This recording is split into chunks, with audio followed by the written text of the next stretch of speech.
Game से इतना अच्छा बॉन्डिंग बन गया। सो इट इज़ बेसिकली कि 4 दोस्त आप साथ में बैठे हो, गप्पे लड़ा रहे हो और साथ में गेम भी खेल रहे हो। कभी मिले आप लोग?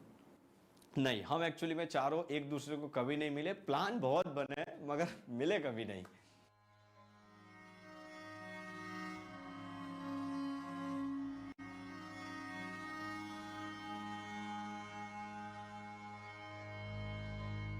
इंजीनियरिंग में एक कॉन्सेप्ट है क्वांटम एंटेंगलमेंट। 2 पार्टिकल के बीच में कितना भी डिस्टेंस हो, वो दोनों एक दूसरे से रिलेटेड रहते हैं। यहां पे हमारी जो दोस्ती है वो बिल्कुल क्वांटम एंटेंगलमेंट की तरह है। हम चारों एक दूसरे से दूर हैं, मगर किसी एक पे भी कुछ भी होता है तो फील चारों करते हैं, रिएक्ट चारों करते हैं। इस चीज को आप टीम सिनर्जी कह लो, ब्रदरहुड कह लो, बॉन्डिंग कह लो, कुछ भी कह लो। वो कहते हैं ना, ब्रदर फ्रॉम अनदर मदर।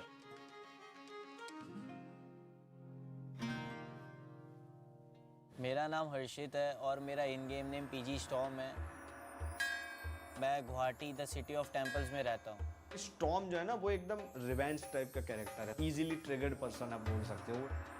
प्रीसर के चैनल पे एक लाइव स्ट्रीम हो रहा था जहाँ पे कस्टम रूम्स होते थे।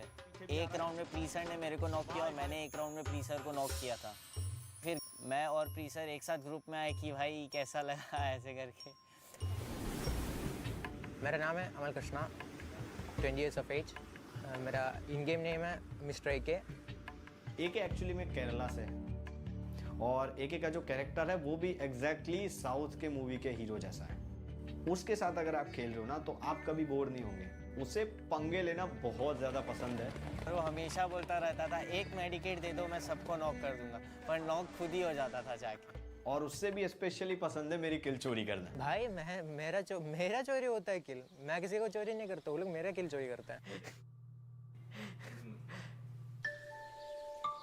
मेरा नाम है अर्पित पठानिया, मैं हूँ हिमाचल प्रदेश से। करंटली मैं चंडीगढ़ में रहता हूँ। अर्पित बेसिकली बहुत ज़्यादा म्यूट रहता है, कुछ मुंह से आवाज़ ही नहीं निकलता था। और इसलिए कोई इंपॉर्टेंट सिचुएशन में अगर कोई इन्फॉर्मेशन देनी है कि कोई रश कर रहा है या ये हो रहा है वो हो रहा है तो वो दे नहीं पाता।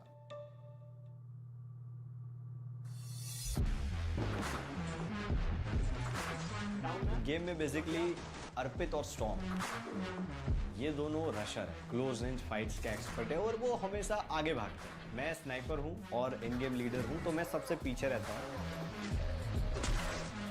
उन दोनों और मेरे बीच में रहता है एके, जो कि एक फ्रैगर है और एक असल्टर है। स्टॉर्म और एके जाते हैं रश करने के लिए, फिर क्या हो जाते हैं दोनों नॉकडाउन। स्टॉर्म तो बोलता रहता था कि भाई तू आगे चल, मैं तेरे पीछे कवर देने के लिए हूँ। और मुझे और अर्पित को जाना पड़ता है रिवाइव करने। नॉर्मली जब कैजुअल मैचेस खेलते हैं तो एक दूसरे की टांग खींचने में से लोग ऊपर नहीं आते। यही लोग प्रोफेशनल मैचेस खेलने जाते हैं, कोई क्रूशियल मैचेस खेल रहे हैं, रैंक पुश कर रहे हैं, तो एक दूसरे के गेम प्ले को इतना ज़्यादा समझते हैं कि बोलना भी नहीं पड़ता है और एक दूसरे को असिस्ट मिल जाता है। धीरे धीरे व्हाट्सएप के नंबर एक्सचेंज हुए, व्हाट्सएप ग्रुप क्रिएट हुआ और फिर हमारा एक टाइम था कि रात को 9 बजे स्ट्रीम स्टार्ट करना है। रूटीन बन गया हमारा कि 9 बजे है तो अपन गेम में आना है, स्क्वाड पे लोग वेट कर रहे हैं। व्हाट्सएप ग्रुप पे मैसेजेस आना स्टार्ट हो जाता था कि भाई आ जाओ। सुबह से लेके शाम तक 9 बजे का वेट करते थे, बिकॉज सभी लोग उसी टाइम पे ऑनलाइन आते थे और उसी टाइम पे खेलते थे। और अगर मैं लेट हो गया हूँ, मैं खाना खा रहा हूँ, तो मेरे को फ़ोन पे फ़ोन आ रहे हैं, सर कहाँ हो, 9 बजे स्ट्रीम स्टार्ट करना है, स्ट्रीम पे आ जाओ। उस टाइम पे बॉन्डिंग ऐसी थी ना कि अगर कोई मुझको बोल जाता है ना तो they R be like, sir आप जवाब नहीं दोगे, आप क्यों अपना मुंह खराब करोगे, हम बैठे हैं ना आपकी ओर से। एक टाइम था जब स्ट्रीम पे बिल्कुल वॉचिंग नहीं आ रही थी, बहुत ज़्यादा डीमोटिवेट हो गया था मैं। इन लोगों ने फ़ोन करके बोला कि सर आप लाइव करना शुरू करो, आपको वॉचिंग आ जाएगी। मैंने लाइव स्टार्ट किया, 5-6 की वॉचिंग आ रही है। आई वॉज सरप्राइज कि ऐसे कैसे। मगर फिर मुझे एक दिन बाद पता चलता है कि ये लोग अपने मम्मी पापा के फ़ोन में लाइव स्ट्रीम लगा के बैठे थे। ये लोग एक बैकबोन है, एक रीज़न है कि आज मैं एक चैनल लेके खड़ा हूँ।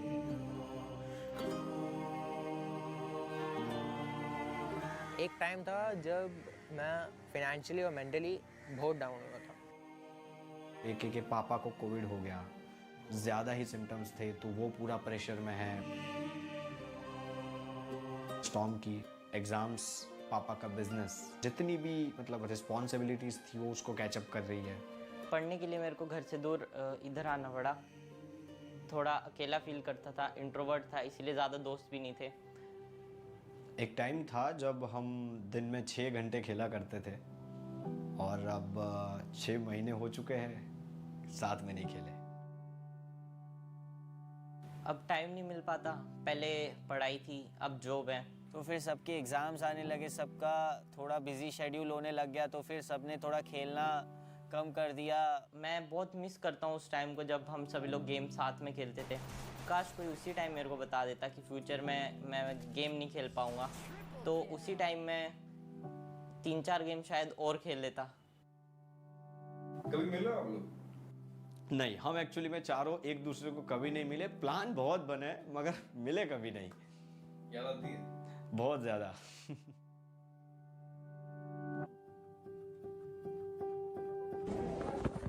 Finally guys I am super excited, so I can't believe कि मैं गुवाहाटी जा रहा हूँ। इतना मीटिंग्स कैंसिल हो चुके हैं कि हम लोग हमेशा इसके बारे में बात करते हैं, भाई कब आ रहा है, इधर चलते हैं उधर चलते हैं साथ में।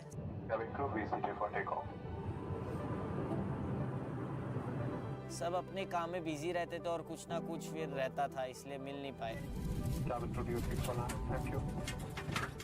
पर मिलना है, साथ में बैठ के गेम खेलना है।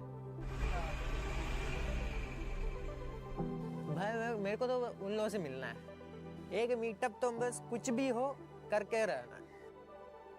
मैं रियल लाइफ में भी देखना चाहता हूँ कि वैसे ही है या कुछ चेंज है उसमें। सो अगर अब मिल जाते हैं ना तो मज्जा पड़ी जैसे। भी जैसे रिसेंटली प्रीसर की शादी हुई है तो हम वहाँ जाने वाले थे, लेकिन हमारे एग्ज़ाम्स आ गए थे तो मैं जा नहीं पाया। 79 years since I last wore. I don't think it can go on much more. I can feel it. We can feel it. We got peacetime kleptocrats keeping score. Keep our heads down, let them get some more. We don't need it. Let them see. As a family आप जैसे कोई चीज़ को handle करते हो, हम बिल्कुल उसी तरह उस चीज़ को हैंडल करते हैं और उसके अंदर फिर ना कोई बैरियर आता है या फिर ना कोई ऐसी चीज़ें आती है जो हमें रोक सके। As a family, as a quantum entanglement हमारी बॉन्डिंग है, सब बोल सकते हैं।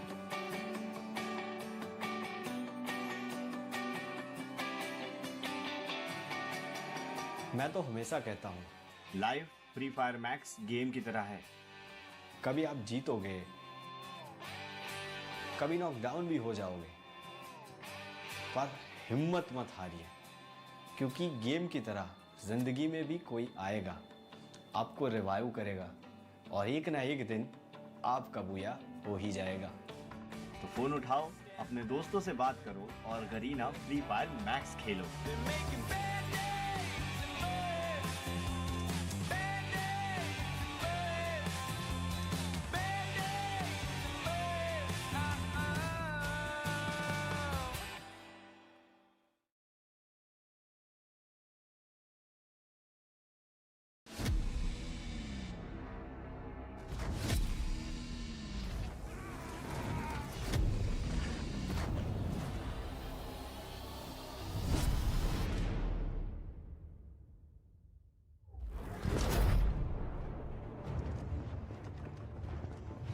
For years, we brought justice to our city.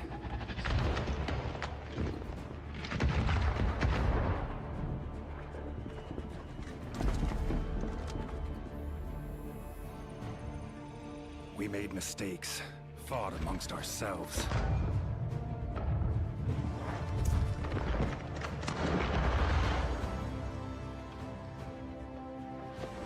Many of us fell along the way.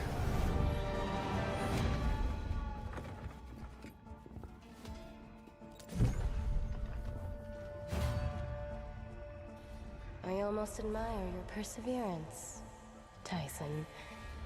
You and I could have been a great team. You'll never put your hands on my research. This ends today.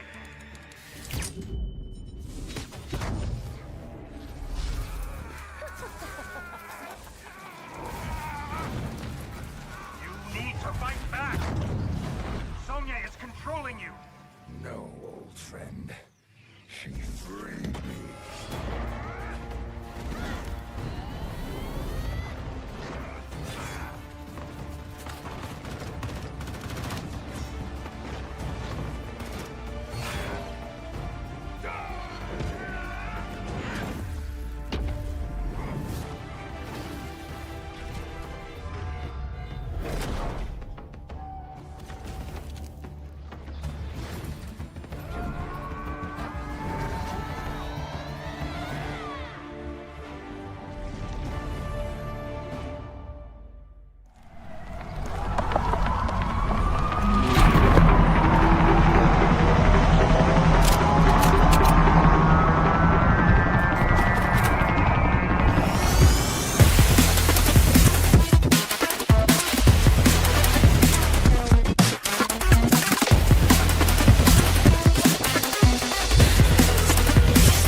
The first 2 days of these league stages was an interesting affair, and it seems like it's going to get much more interesting with the last set of games that are going to take place. Now you guys are watching TEZ FFMIC India Cup 2025. With me on the desk is going to be Ozora.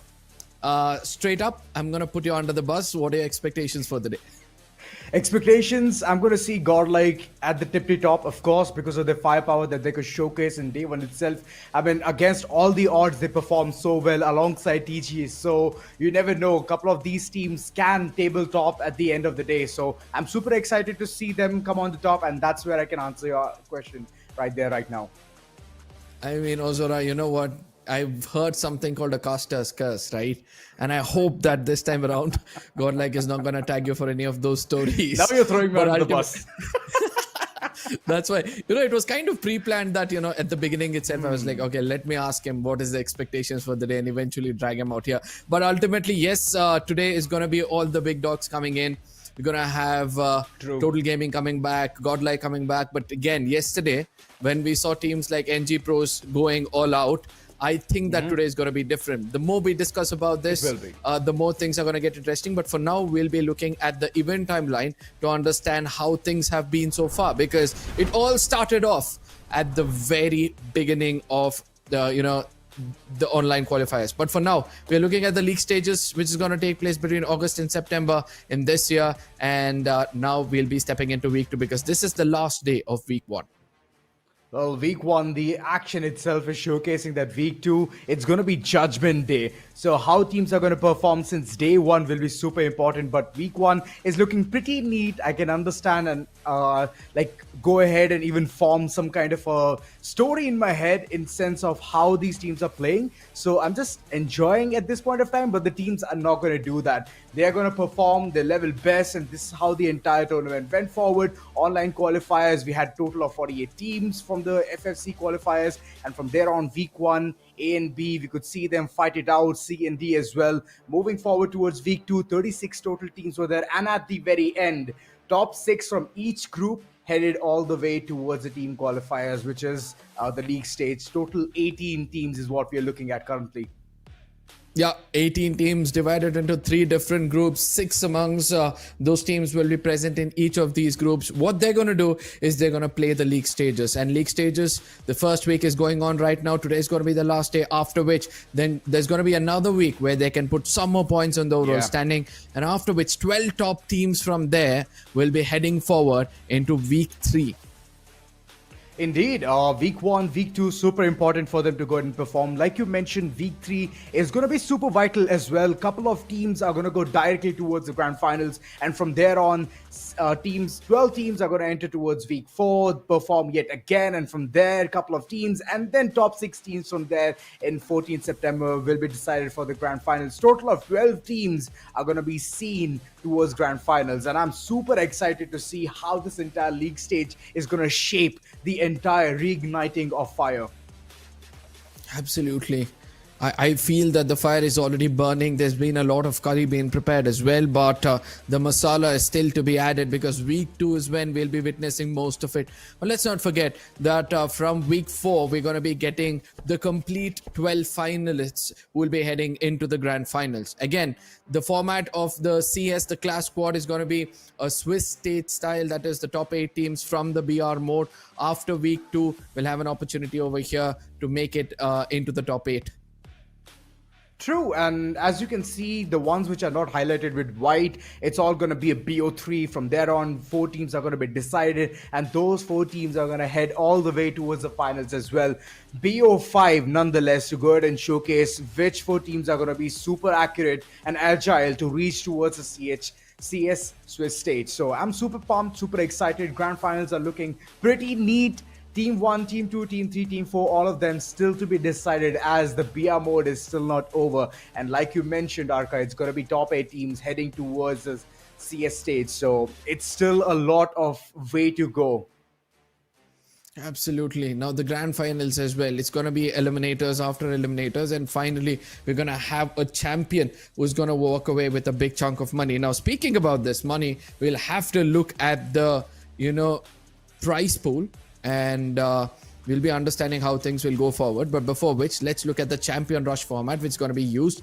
As everybody knows that once we get into the grand finals, we'll be able to see a new format coming in. That is, after a team reaches 80 points in the overall standing, they can activate a champion rush. And the very next game, if they're able to attain a booyah for themselves, they'll be walking away with the championship. Just in case those teams activating the champion rush won't be able to achieve a booyah, then the team at the top of the table will be declared champions.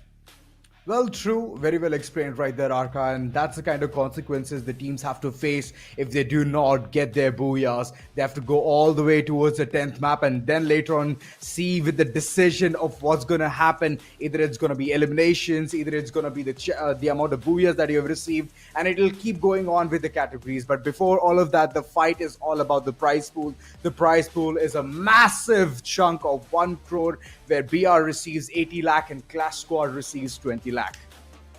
Yeah. Battle Royale getting the biggest chunk of that 1 CR, and I do believe that teams will look forward to get those biggest chunk. But let me tell you this, those teams who work hard from the week 1st and the week 2nd of this league stages will have a chance to get into the Clash Squad and have an additional 20 lakhs up for grabs. Yep. So let's look at the breakdown of the Battle Royale, because when it comes to the 80 lakhs, we'll have to see how much the champions are going to walk away. They're going to walk away with the biggest chunk of 40 lakh rupees.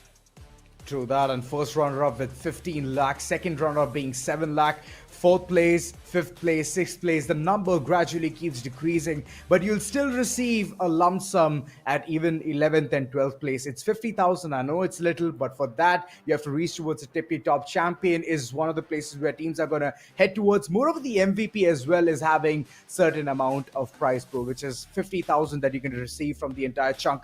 It is really nice, and it just appeals so much. And talking about the Clash Squad, please shed some light. Yeah, Clash Squad is again the 10 lakh rupees the winner is going to be walking away with, as the total 20 lakh is then going to break down again. The first runner up with 4 lakhs, the second runner up with 2 lakhs, and then you have the 4th, 5th, 6th and 7th simultaneously taking 120, 180 and 60,000 respectively. But the best part is nobody's going to walk away empty handed, right? If you make it into the Clash Squad, you're guaranteed minimum 40,000 rupees. Exactly. So 8th place, no matter what the situation is, you will receive some kind of amount right there. Moreover, I'm just loving the way even the teams are understanding the entire point system. We already know the way it goes through. The booyah, you get 12 points. From there on, second position 9, third with 8, and you get point somehow till 10th position. 11th and 12th, you get rewarded with none. But elimination points are going to be very simple. One elimination, 1 point. Is as simple as that. Moreover, the tiebreaker rule is also going to be applicable towards the finals as well. Number of booyahs, then the total number of eliminations, and then it all the way ends towards the ranking in the final game. So that's how things are going to be segregated from this entire point system. And I love the way it's been, understood from the audience as well. Yeah, absolutely. Now, what makes things much more interesting when it comes to these teams is lately we're able to see that people as well as the teams are able to adapt to this one unique active skill rule, where each of these players can only equip one active skill and the other teammates cannot replicate that. And finally, we're able to see some newer characters being explored, and for some reason where we felt that Oscar is not going to be used, Tatsuya might lose its capability, it seems like they're still the favorites for the assaulters. And we all love to see them going ahead and rushing as well, provided that the support is always there. And these are the teams that we are going to go ahead and witness today. It is going to be Group A against Group C. And Group C, they already had a head start yesterday playing 6 maps. Similar thing goes for Group A as well, but it was in day 1. So I believe that the engine that they have, they need to oil it very smoothly, lubricate it in order to go in for today's match. As Non-Stop Pros, we could see them having a really nice game alongside Team Tycoons as well. Reverend X Park with one really big game, and then later on a bit sloppy start. Today, let's see how well they can go ahead and jot down those points. Absolutely. Now, the interesting thing is, so far there's been only one team who have attained 2 booyahs in this league stages, and that has to be Godlike. The rest of the teams have been, fair with one another, sharing 1 booyah each. But the consistency has always been with that of Total Gaming, Godlike, and NG Pros. When we look at the teams out here, Genesis, another lineup I'm always keen to look at, because some way or the other they tend to survive until the final circles. Yes, they might end up not having the best of the times in the final circles, but they've got a good average as well. I'm missing Duker, not gonna lie about that. The way he IGLs in game is absolutely amazing, but for now he's as a sub, so let's just see how well they can go ahead and function this time around. Alongside talking about the Team C's lineup, we could see yesterday the performance was absolutely top notch. SATUL, their performance was looking good as well.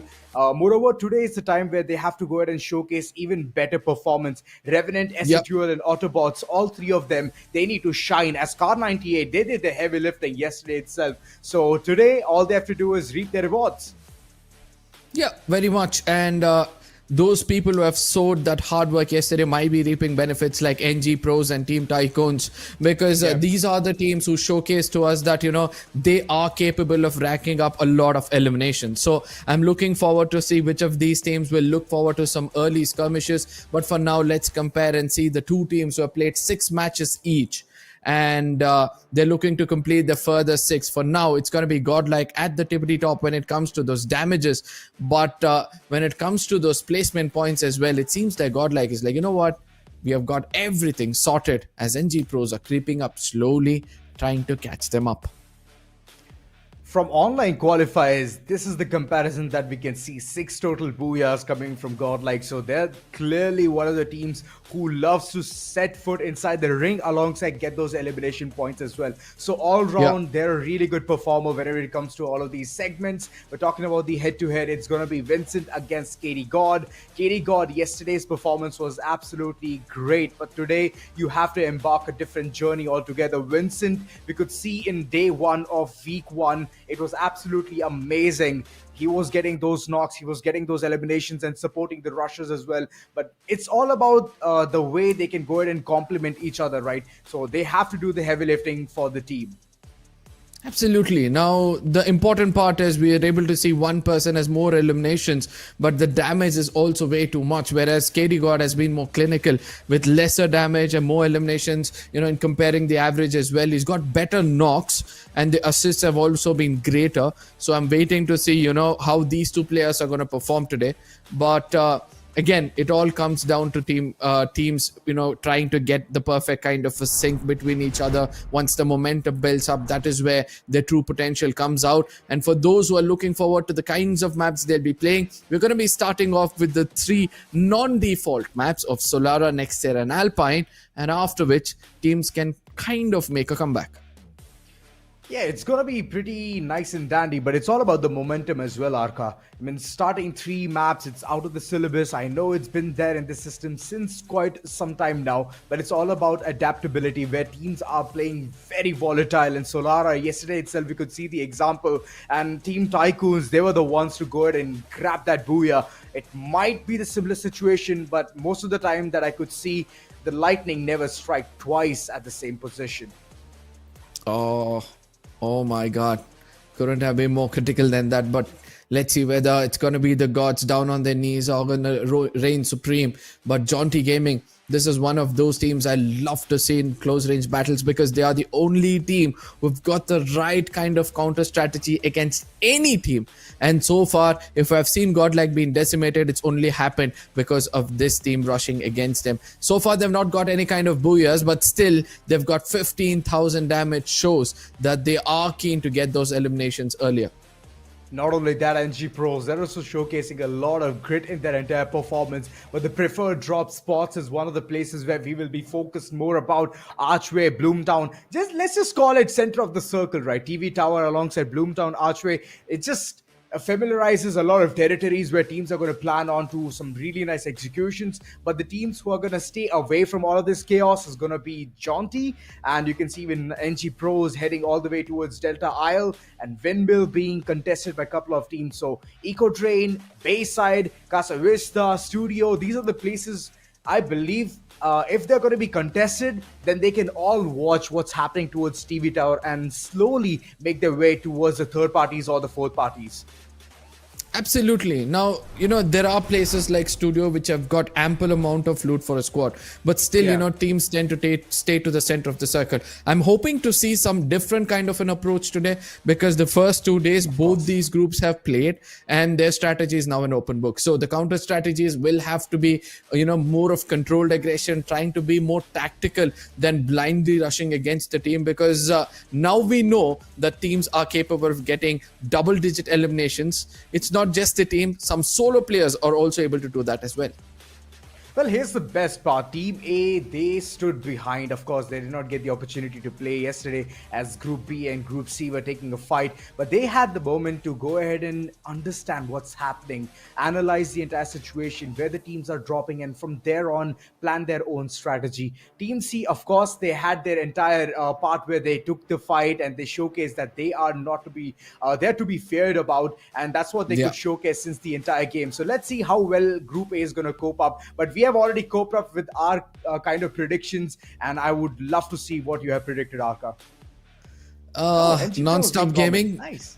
Yeah, because Non-Stop Gaming have been proving themselves, right? Yesterday, the way they've showcased their consistency, I feel that a good start for them might, end them getting a very good spot in the overall standing. And let's not forget that Godlike is another, consistent team. So I'm placing these two as my first and the third. But Aerobots, since they've got the kind of firepower which is required for this lobby, they'll have to kind of play it a little bit slower.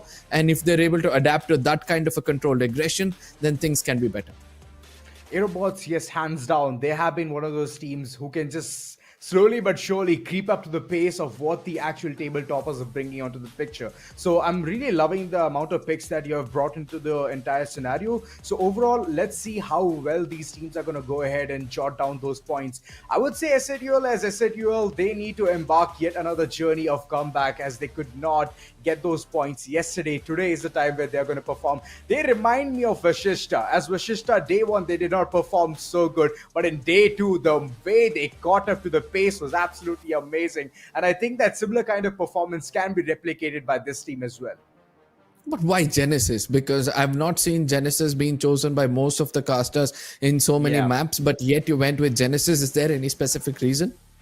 Genesis, because most of the time that I see them, they have the potential. They always have it. But somehow, due to XYZ reason, they back out from a fight. And I'm hoping that this time around, when I take their name, they're going to take those fights and prove us right. I mean, of course, prove me right, because most of the casters are predicting other teams. But Genesis, they're like the out of the syllabus question that I expect to shine in this particular lot.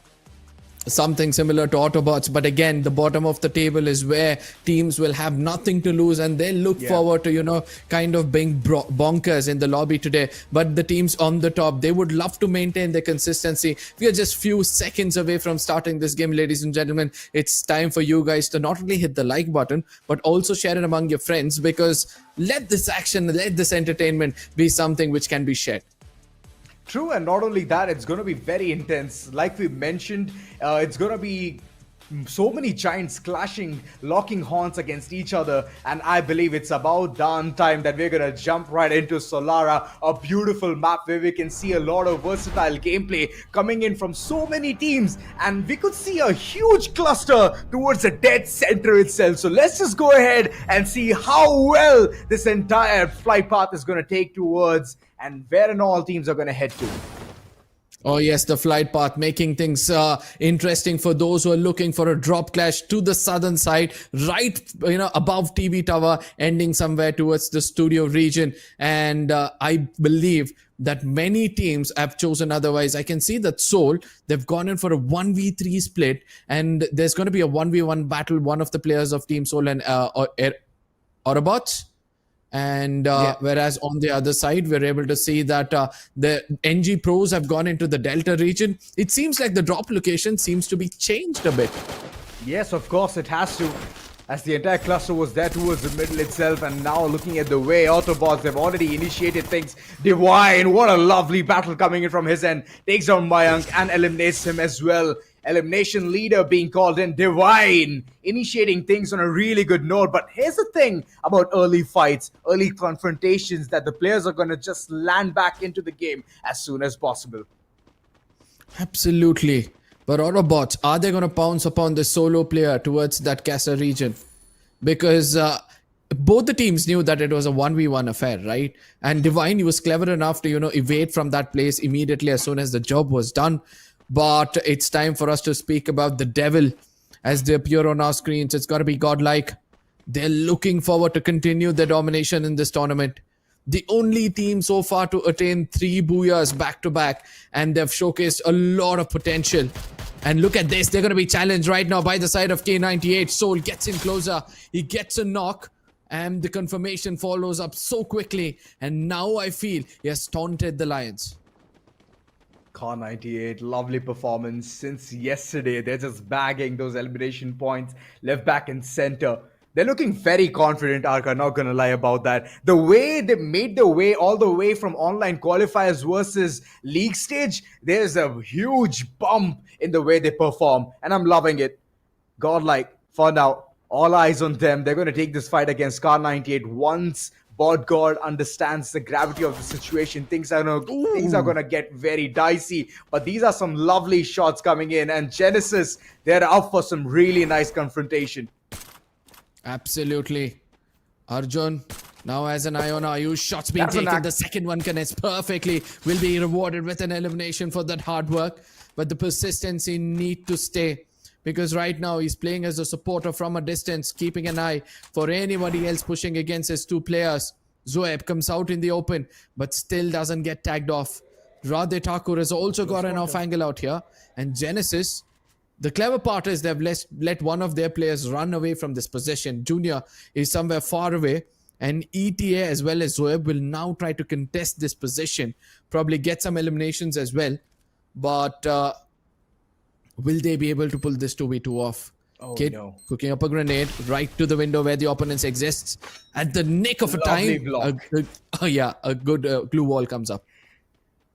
Well, it's like playing tennis against the Drapes. Kid, he tried his level best yet again, cooking that nade, thinking that he can get some better rewards out of it. But unfortunately, he's been taken down. Itazo, what a lovely way to at least shun one player down. And the other is still trying to find the opening.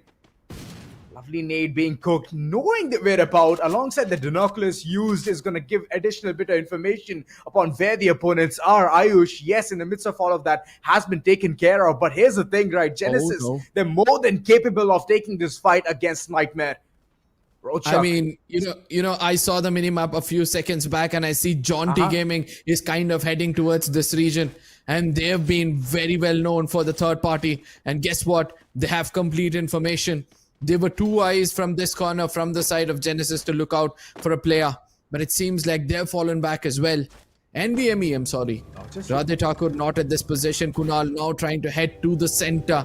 He knows that there are players over here. And eventually he's going to get back up as well. Oh no, there's another team coming in. It's going to be SHUL. Even they want a piece of this pie. For sure. And look at the way Zoe, Betazo, both of them are just staying there, cool, calm, collected. Kunal on the other end, he has taken the brute force approach and he is knocked on the ground. No one to provide him the support. And I said, look at them. They're also waiting to go ahead and take this fight. All of those melters just to take away those glue shots. Secure, bumping down, taking all of those fights head on against this so-called Genesis. There's some really good confrontations, really nice knocks coming in. But here's the thing, right? Genesis, they're keeping their cool, calm collectiveness and they're alive. Still alive. Absolutely. But SHUL, they understand the intensity of this situation. And what they're doing right now is falling back from this fight. They understand that probably it's better to pounce on a solo player rather than trying to take a fight against two. As Jarvis will now try to evade from this fight, but he'll be just walking out in the open. Genesis from the other side. They want to take advantage of this, but Soul says, no, this is ours and ours completely. They put him down, and before the confirmation comes in, it seems like someone else was trying to poke in as well. Whereas on the other side, I see that NG Pros are also locking horns with that of Godlike, and it seems like NG Pros, they might need to evade from this possession right away.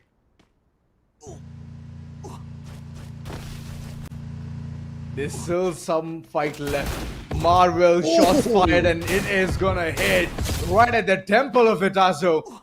And he's been taken down, belittled with this fight, and Genesis, couple of players alive, and they've already evacuated from this entire conundrum. 3 teams all the way towards this corner. Outside the circle is what we could see the fights coming in, and now they're moving in towards the circle. They can be gate kept. SHUL, you have to be more vigilant. I know Dinoculus was used, but the information will not be revealed of Jaunty Gaming that they are nearby. I believe the fight are gonna be initiated real soon. Licky, he's back into the picture. But Vincent, there's another fight, and Arsh, he's been taken down. Delete, bleeding out quickly. Now Total Gaming knows that they can revive him later on.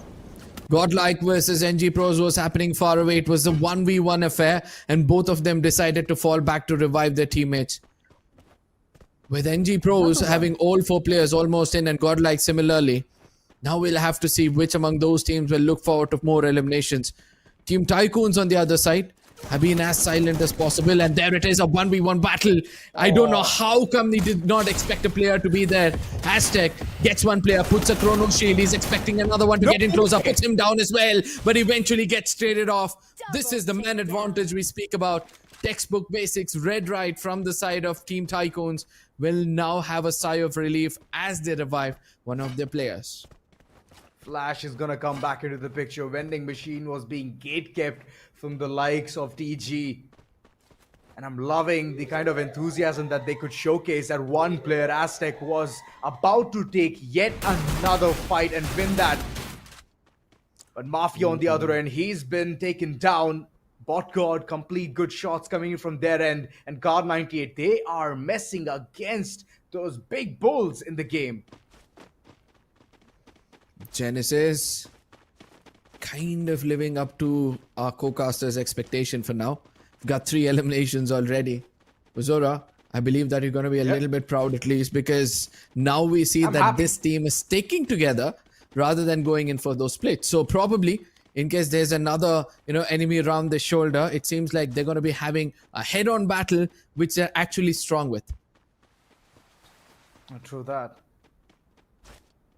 And I'm liking the way they have kept themselves away from any kind of a fight.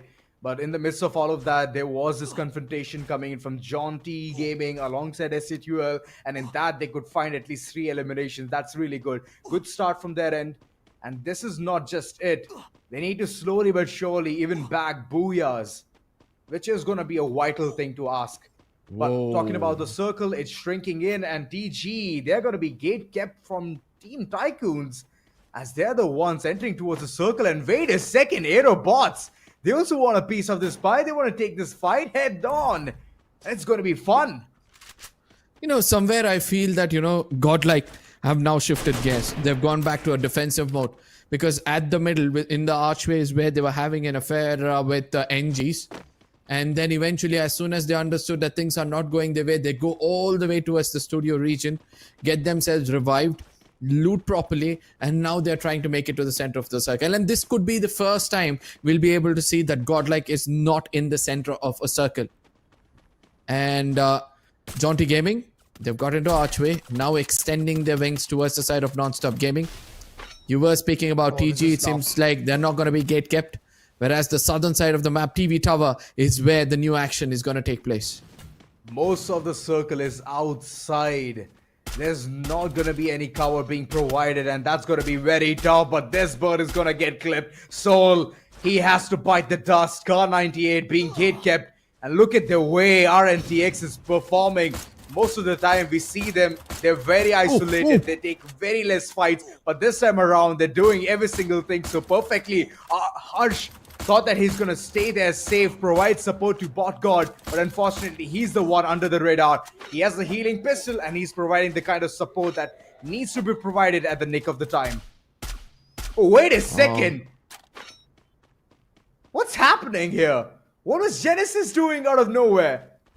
I mean, Genesis, they've been gatekeeping, right? They saw that there's a bit of a commotion. They come in at the right time and they're punishing the side of K98. K98 in trouble. As Revenant X Park, they'll also have to be careful because there's another team getting in closer. But for now, on the other side, TG versus Autobots, the inevitable is right now taking place. Mafia down on his knees. Aztec also gets taken down. Shanky, he'll have to be careful as Delete is also gone in for a 1v1 battle. He also gets taken down. Shanky, the last man standing for the side of Total Gaming, will now only not... He's going to now fly away from this position, but it's going to be caught off guard. Midair, he gets taken down as Alim puts a bullet right between his skulls.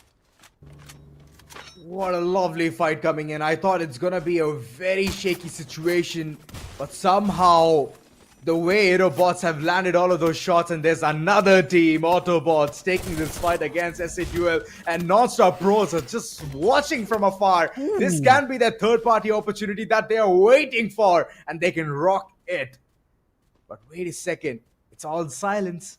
SATUL, they're not taking this fight. They're being those perfect neighbors for now. Taking the ground floor, and Autobots the first floor. Height advantage for sure is there. But that height advantage can somehow be a curse as well. As there's NG Pros just watching down, looking what's happening in this tin can. Oops. Genesis. Oh.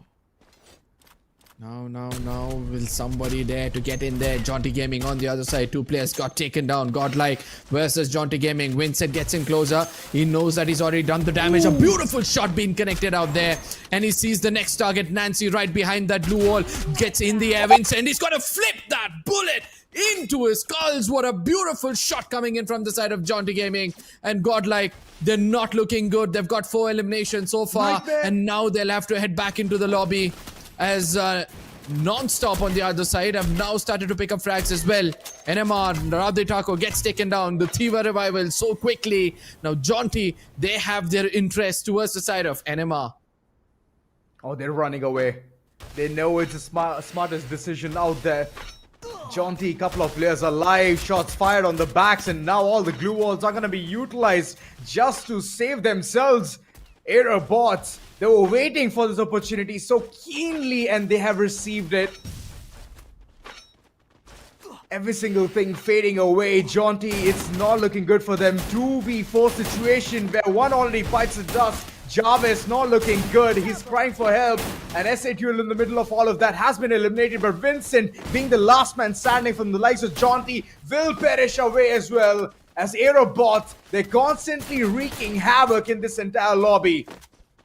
It's time for Aerobots to actually rise. They've been suppressed previously, and now they've started to showcase their true colors.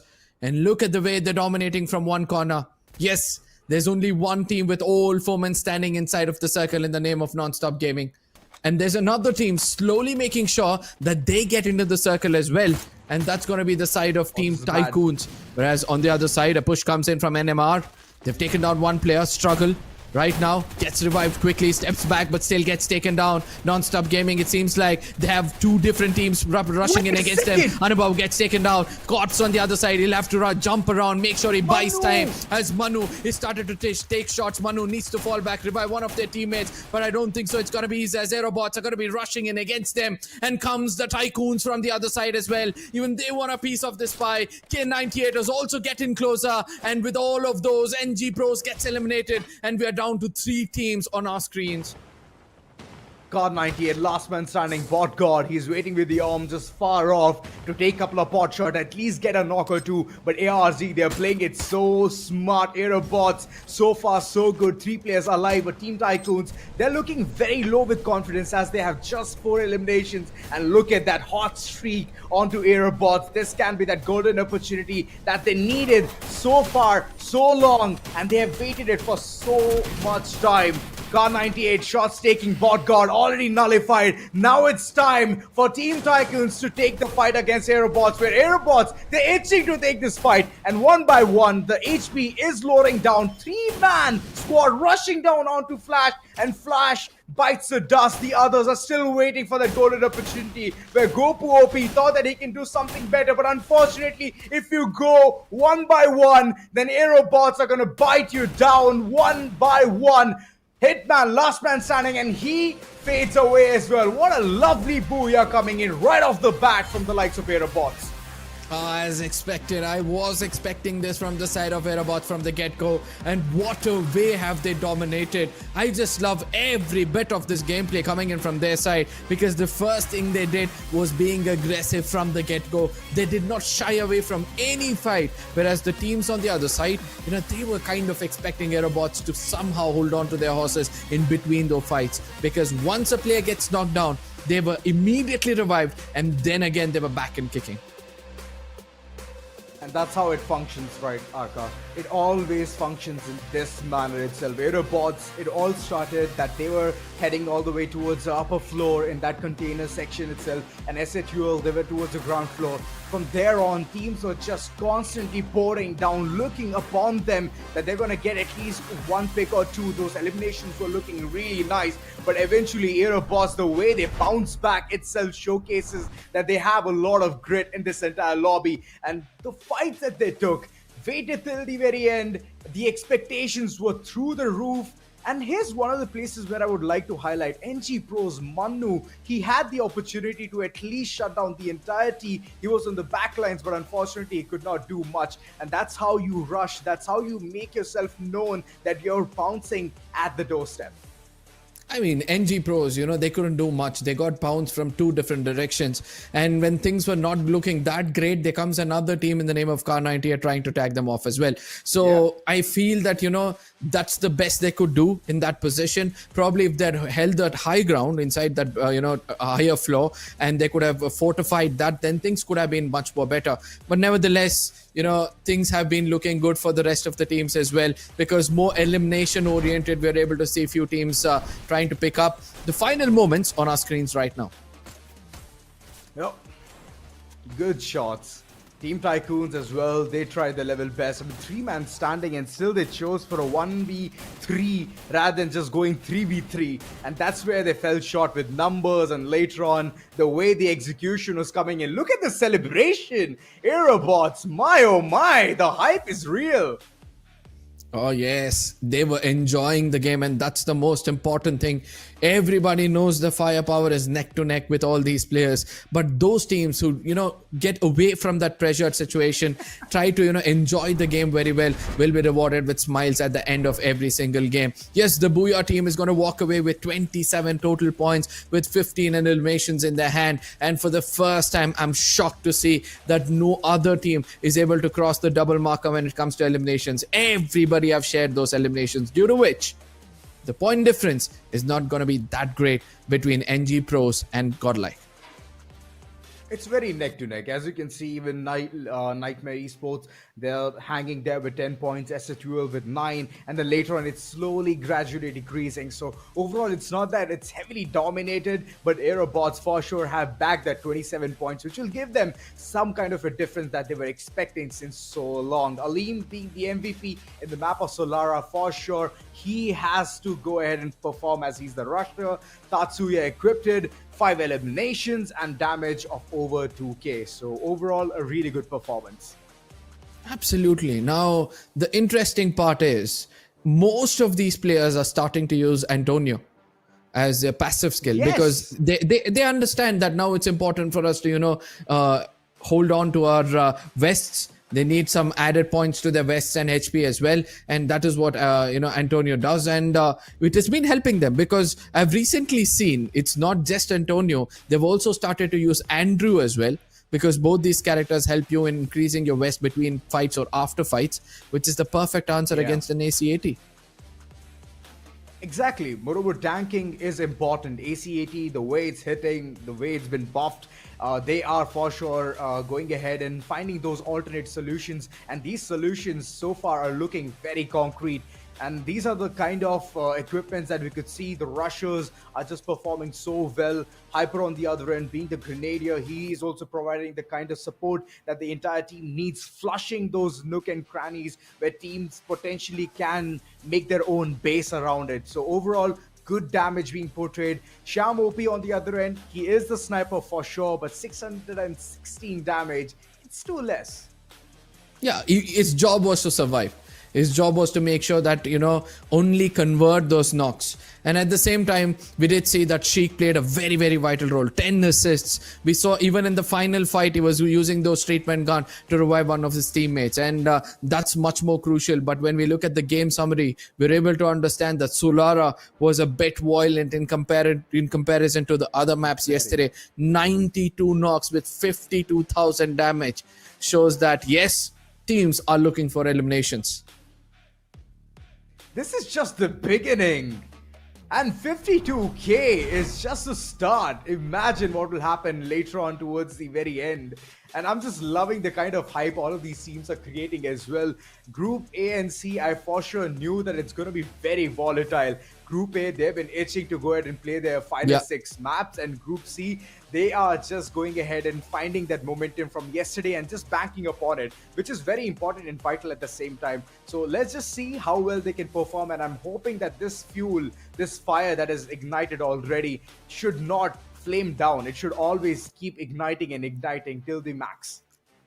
Now, this is where I'm able to see that, teams will look forward for a comeback, right? And I hope to see the teams at the bottom making a comeback out here, because the next game is going to be in a very unique perspective, to be frank, because now we have Godlike who plays so well on this. We have Jaunty who plays so well on this. Soul who play so well on this. And this is the only map where I've seen Non-Stop Gaming not performing that well. And this is the map of Nexterra. Nexterra, let's just see NG Pros whether they're gonna shine or yet again be bombarded upon. But yes, these are the 4 teams to watch, and let's just hope that the others are also gonna bank in the kind of eliminations or the position advantage that they need. But talking about the drop location, Zipway 3-way Mexican standoff is what we can look at alongside the boxing gym. I know for a fact that Jaunty Gaming is going to be accompanied by one more team.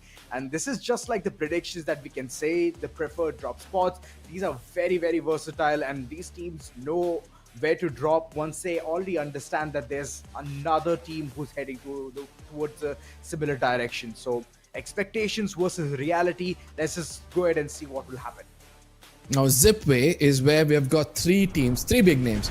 Aerobots, then we have got Team Tycoons as well as Nonstop Gaming. And probably that is one of the reasons why we don't see these three teams being the teams to watch out for, because they tend to get for the drop clash. But since we had already seen in the previous map as well, nobody actually went in for a drop clash apart from that of Aerobots.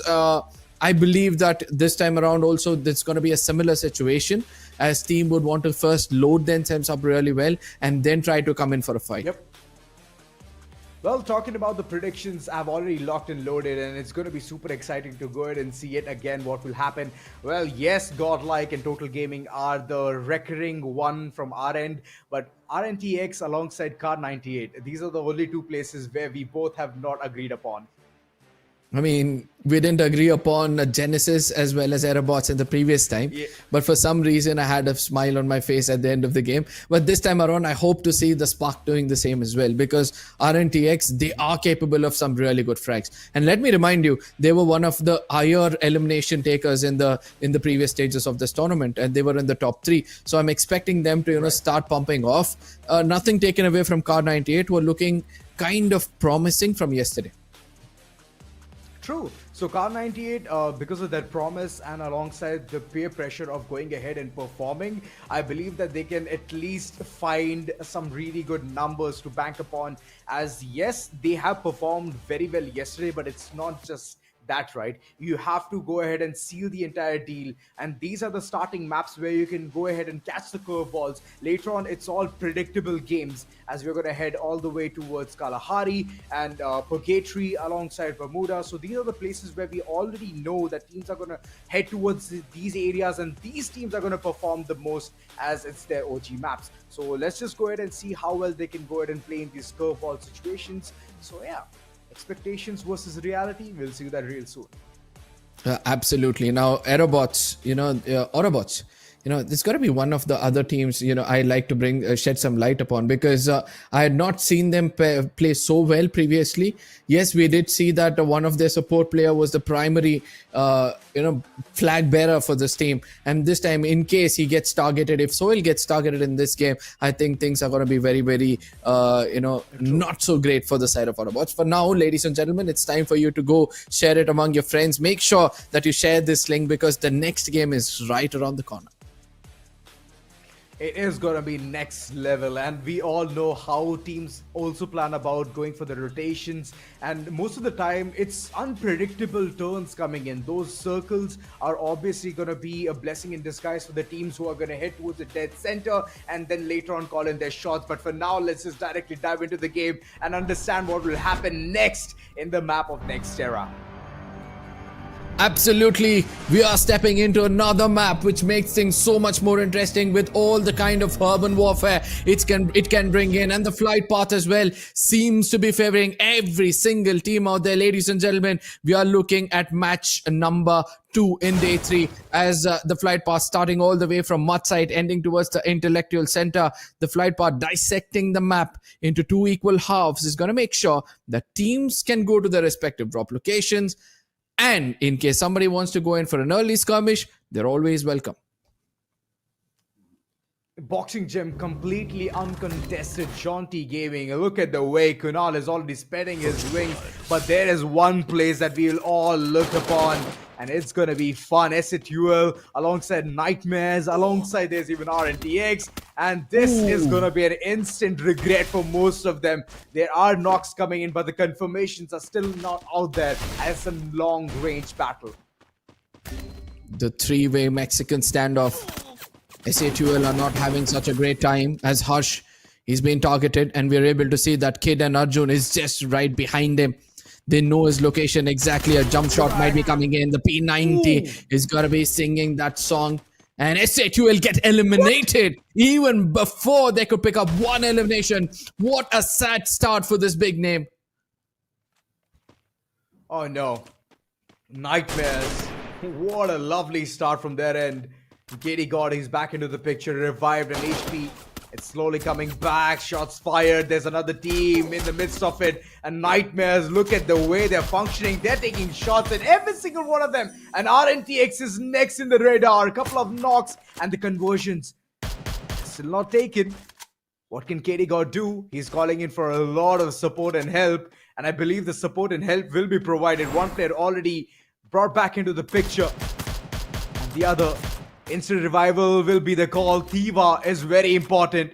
But yeah, there you go. Thiva implemented and he's back into the picture. RNTX once again into the action. This fight, it's not going to prolong for a longer time as Nightmare. They're rushing forward at the throats of RNTX.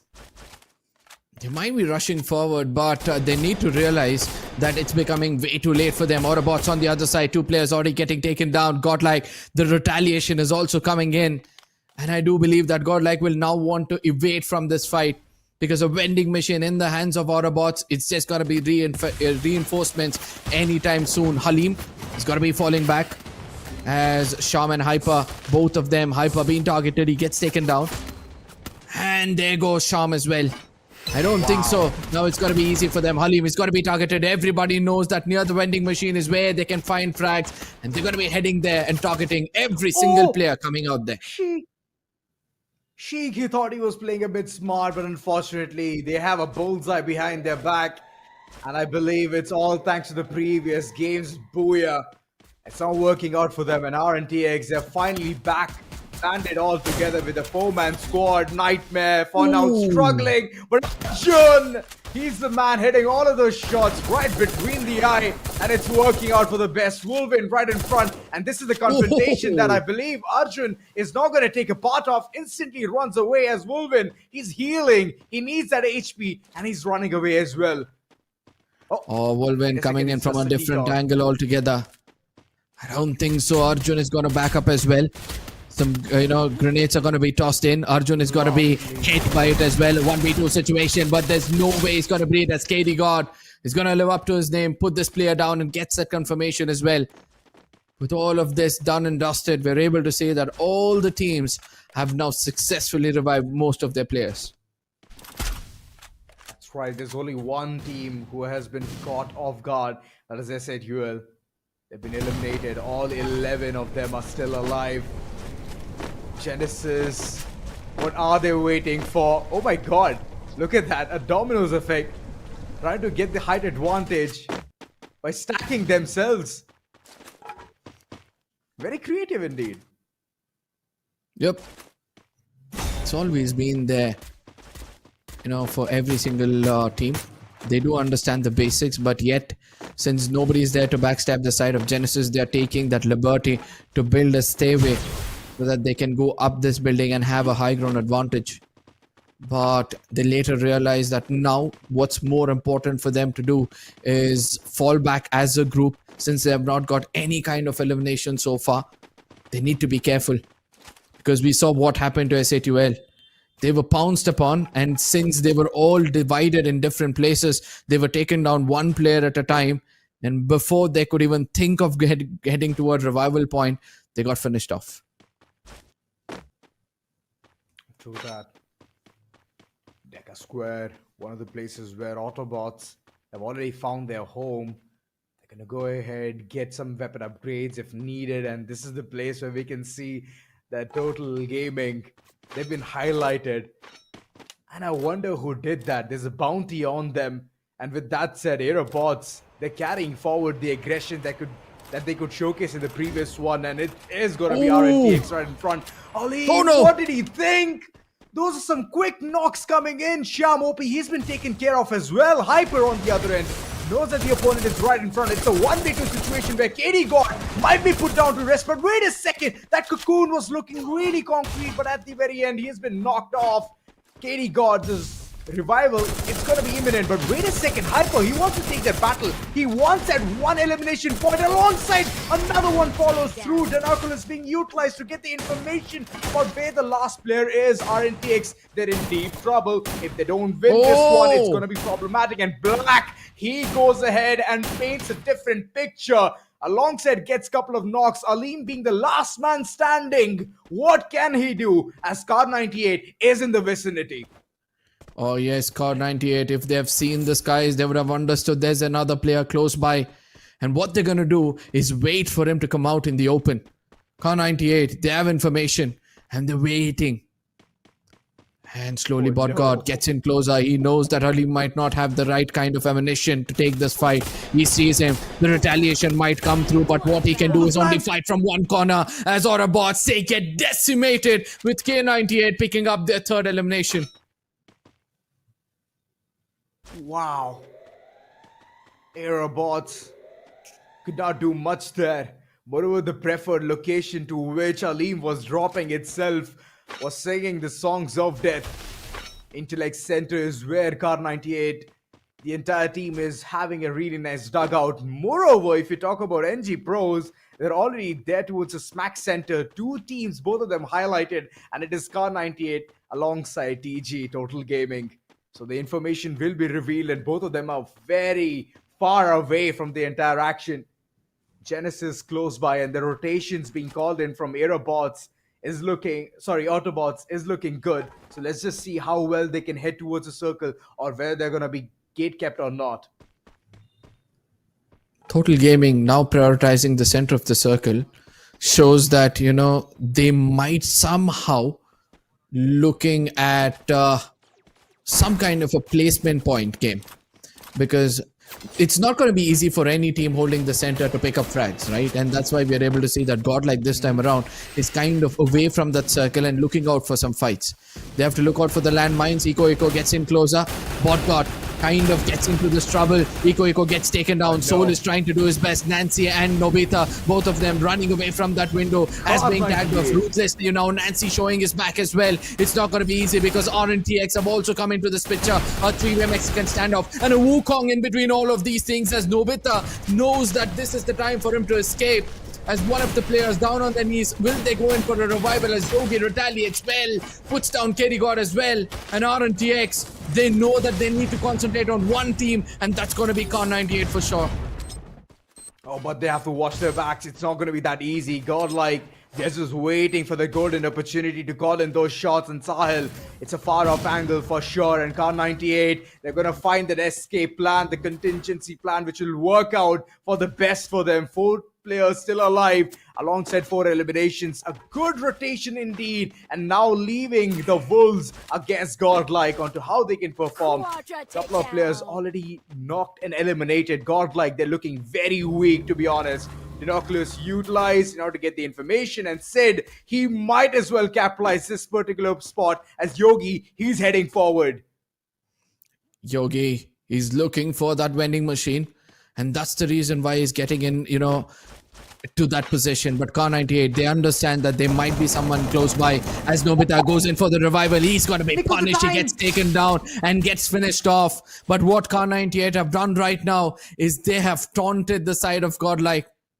And I don't think so Godlike is going to let them breathe that easily. 2 of the players got revived, and both of them will now look forward to gatekeep the side of Car 98 as they'll have to make it inside the circle. Before which, both Eco and Nancy will now have to loot for themselves and be prepared for a well-equipped K98. 3 teams sharing 3 different compounds, and they're all inside the circle. This does not digest well. And I know for a fact that soon the fight is going to begin. And RNTX on the other end, they're also calling in their fellow teammates in order to bring in the action of a 4-man squad. Genesis, so far, no points in their corner.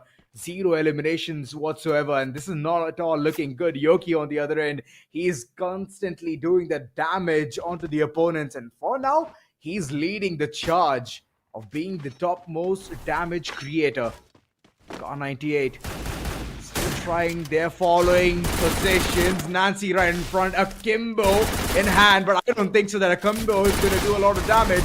As Car 98, they're very well equipped. They're checking those corners. Nancy goes down on his knees, begging for help, and Eco far off, trying to provide the angle. But here's the thing, the elimination is imminent.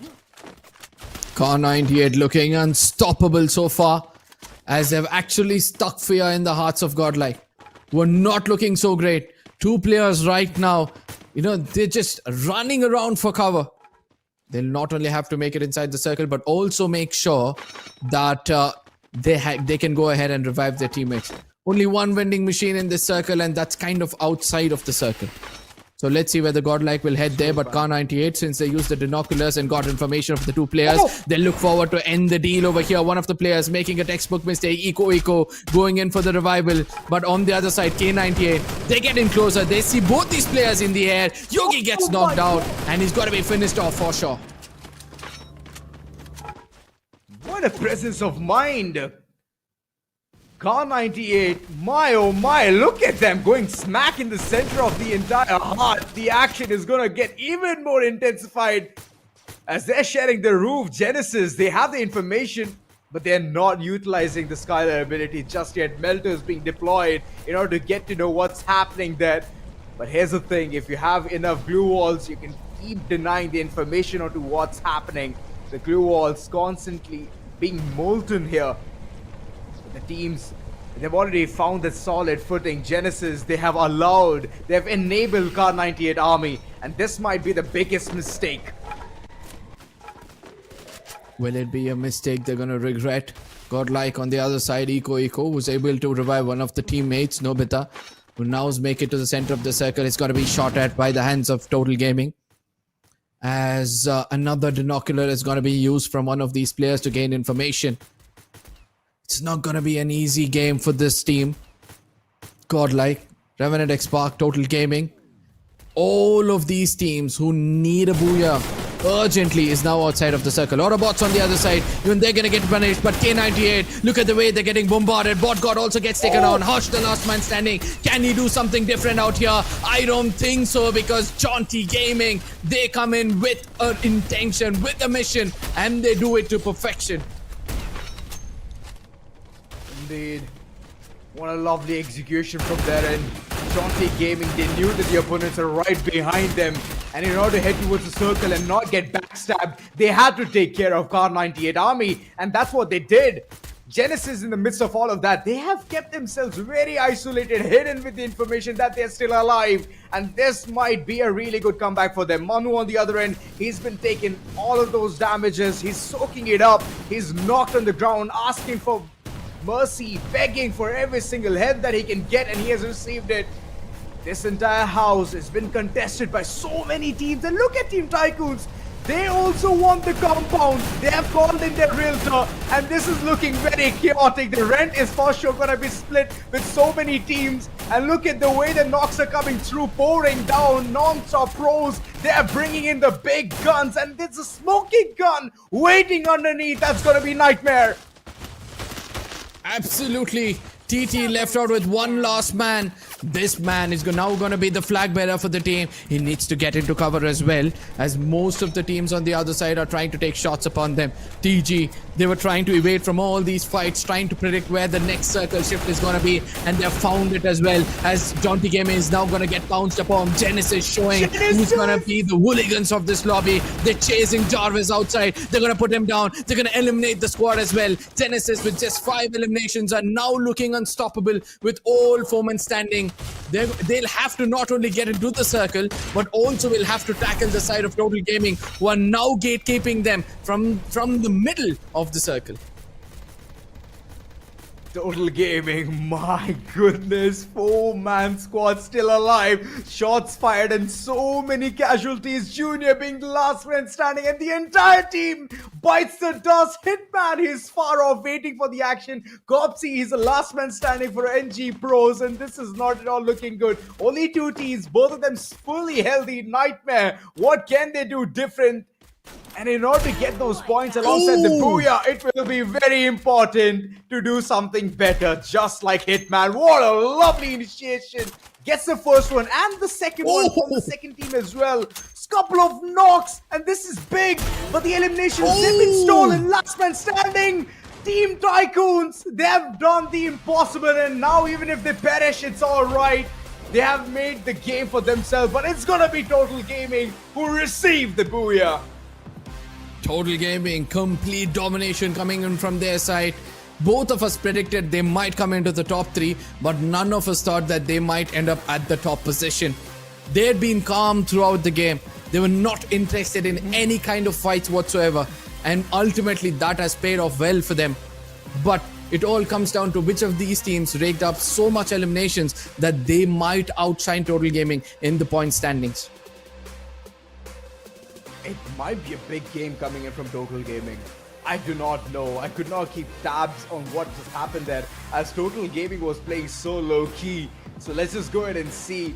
But here's the thing, right? Those final moments, it's gonna scream one thing so clearly. Hitman sitting so far away and still going ahead and taking pot shots against two different teams itself speaks volumes. That man was enabled himself and he was just like confident. Let me take this fight. If it goes bad, it's all right. If it goes good, it's all right. I'm going to take all of those eliminations. And at the end, he brought back 9 points as positional advantage for the team. I mean, he knew, right? He can't get that booyah because the solo man standing, and the point difference between the first and second is just 3, 12 to 9. Right. So he was like, you know what? I'm going to look for the 9 points and I'm going to convert the other 3 through those knocks and eliminations. And that is what he did every single time he had an opportunity. All it took was one shot through those glue walls to get those knocks. And the zone was actually dealing the damage and getting those confirmations as well. But Total Gaming, since, you know, they evaded from that building, staying out in the open, using glue walls as covers, I think they have done everything right in a map like this. So that is why I believe it's hard for us to predict which among these teams might walk away with a booyah in every single map. And not only that, there was a huge rock at their advantage. They were just standing right behind it. They had like a monster truck as well to provide the artificial cover. So overall, it worked out for the best. They knew the circle is going to be out towards the outside area itself, where there's going to be little to none protection. And still, they managed to go ahead and get that booyah. Keeping all the 4 players alive was super vital. So lovely games coming from there, and it's so unlike them. Usually I see them in Nexterra, they're going guns blazing, they have smoking guns every single place, but this time they kept themselves very cool, calm, collected. And with that said, these are the final moments that we can go ahead and enjoy yet again in the map of Nexterra. Look at that. I don't think so any of those eliminations were stolen, because Hitman, he did register a lot. Delete on the other side was also picking up some more, and it seems like it was just a 14 elimination booyah coming in from their side, and they're going to be happy about it for now, because it's been really long. We have seen that this team has achieved success because they had only 1 booyah so far. Even though, you know, they were kind of holding their position in the top 3 in the overall standing after the first day. The second day, it seems like the other teams were performing better than them. But for now, 26 total points with 10 eliminations. It's a breather for sure. For sure, a breather. Team Tycoons with 16 total points and Nightmare. They're also stepping up big time. Yesterday, day one's game was not that great for them, and now they are bringing all of that heat. Revenant X Park with total 14 points. Genesis with 11 points. And Jaunty Gaming. The initiation was so good against Car 98 Army, but later on they could not convert all of those elimination points. And yes, those kind of pickled up situations you need to know how to tackle very well. But NG Pros, SADUL, Autobots, Aerobots, both of them, every single one of these teams need to step up big time in order to understand what just happened in Nexterra should not be repeated in the upcoming maps. Absolutely. And I believe that, you know, they know what's happening and they might end up making a comeback in those default maps. And that's why I love the schedule of today. The next one is going to be Alpines, and afterwards comes the 3 most played default maps, Purgatory, Bermuda and Kalahari. And let me tell you this, Total Gaming, they might be doing well now, but they might end the day on a good note as well, because they have Kalahari as their last map. And they have the best of the best records in the map of Kalahari. But for now, it's got to be Aerobots at the very top. And they've got 32 points in total. Aerobots, yes, for sure. A really good game coming in from there. And 32 total points. It's speaking volumes that they do not want to be towards the bottom 6. They're done with that. They're going to have a really nice time now. And it has already started. So overall, a good performance. But SATUL, Godlike Esports, Genesis, Autobots, Car 98 Army, alongside NG Pros, the warning signs are out there, and it is screaming loudly that, guys, buckle up. It's going to be a bumpy ride. Might as well go ahead and perform now than regret later. Absolutely. But for now, the MVP of this game is going to be Shanky from the side of TG. He's used the Tatsuya perfectly. And the combination of his passive skills is also looking decent. One for the speed, Joseph.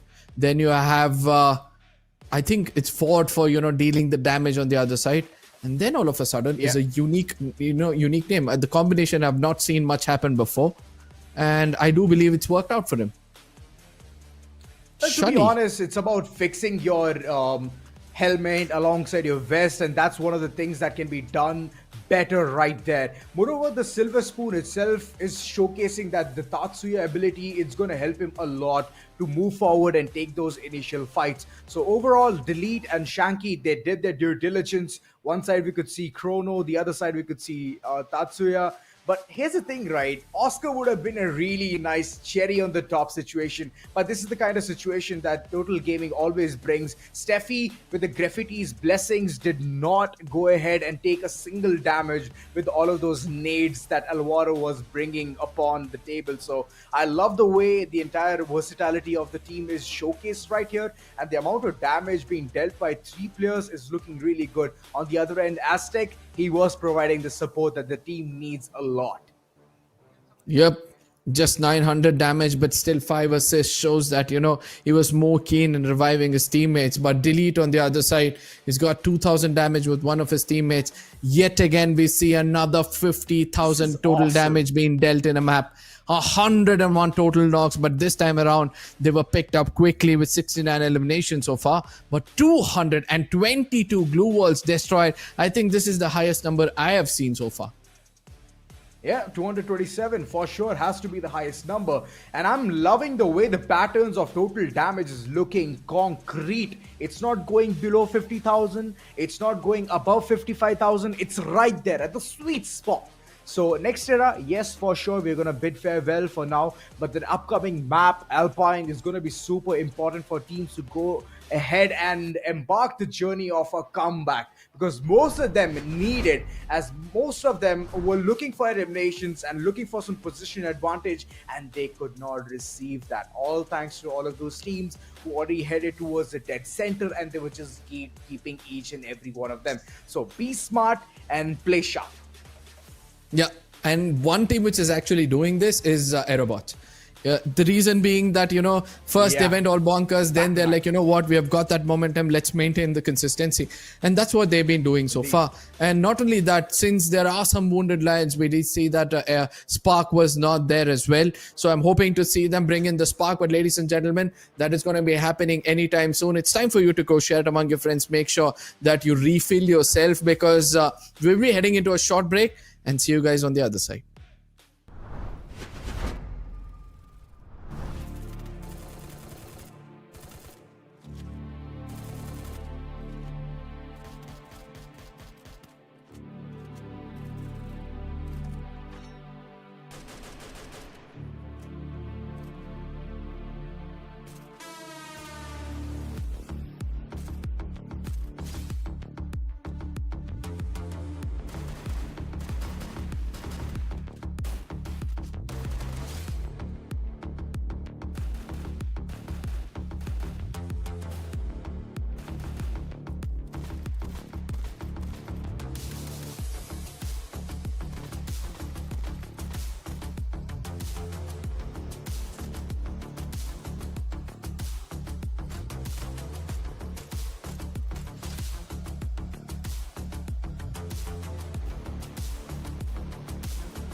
Hello, ladies and gentlemen. Welcome back to TEZ FFMIC India Cup. You guys are watching the matches between Groups A and C.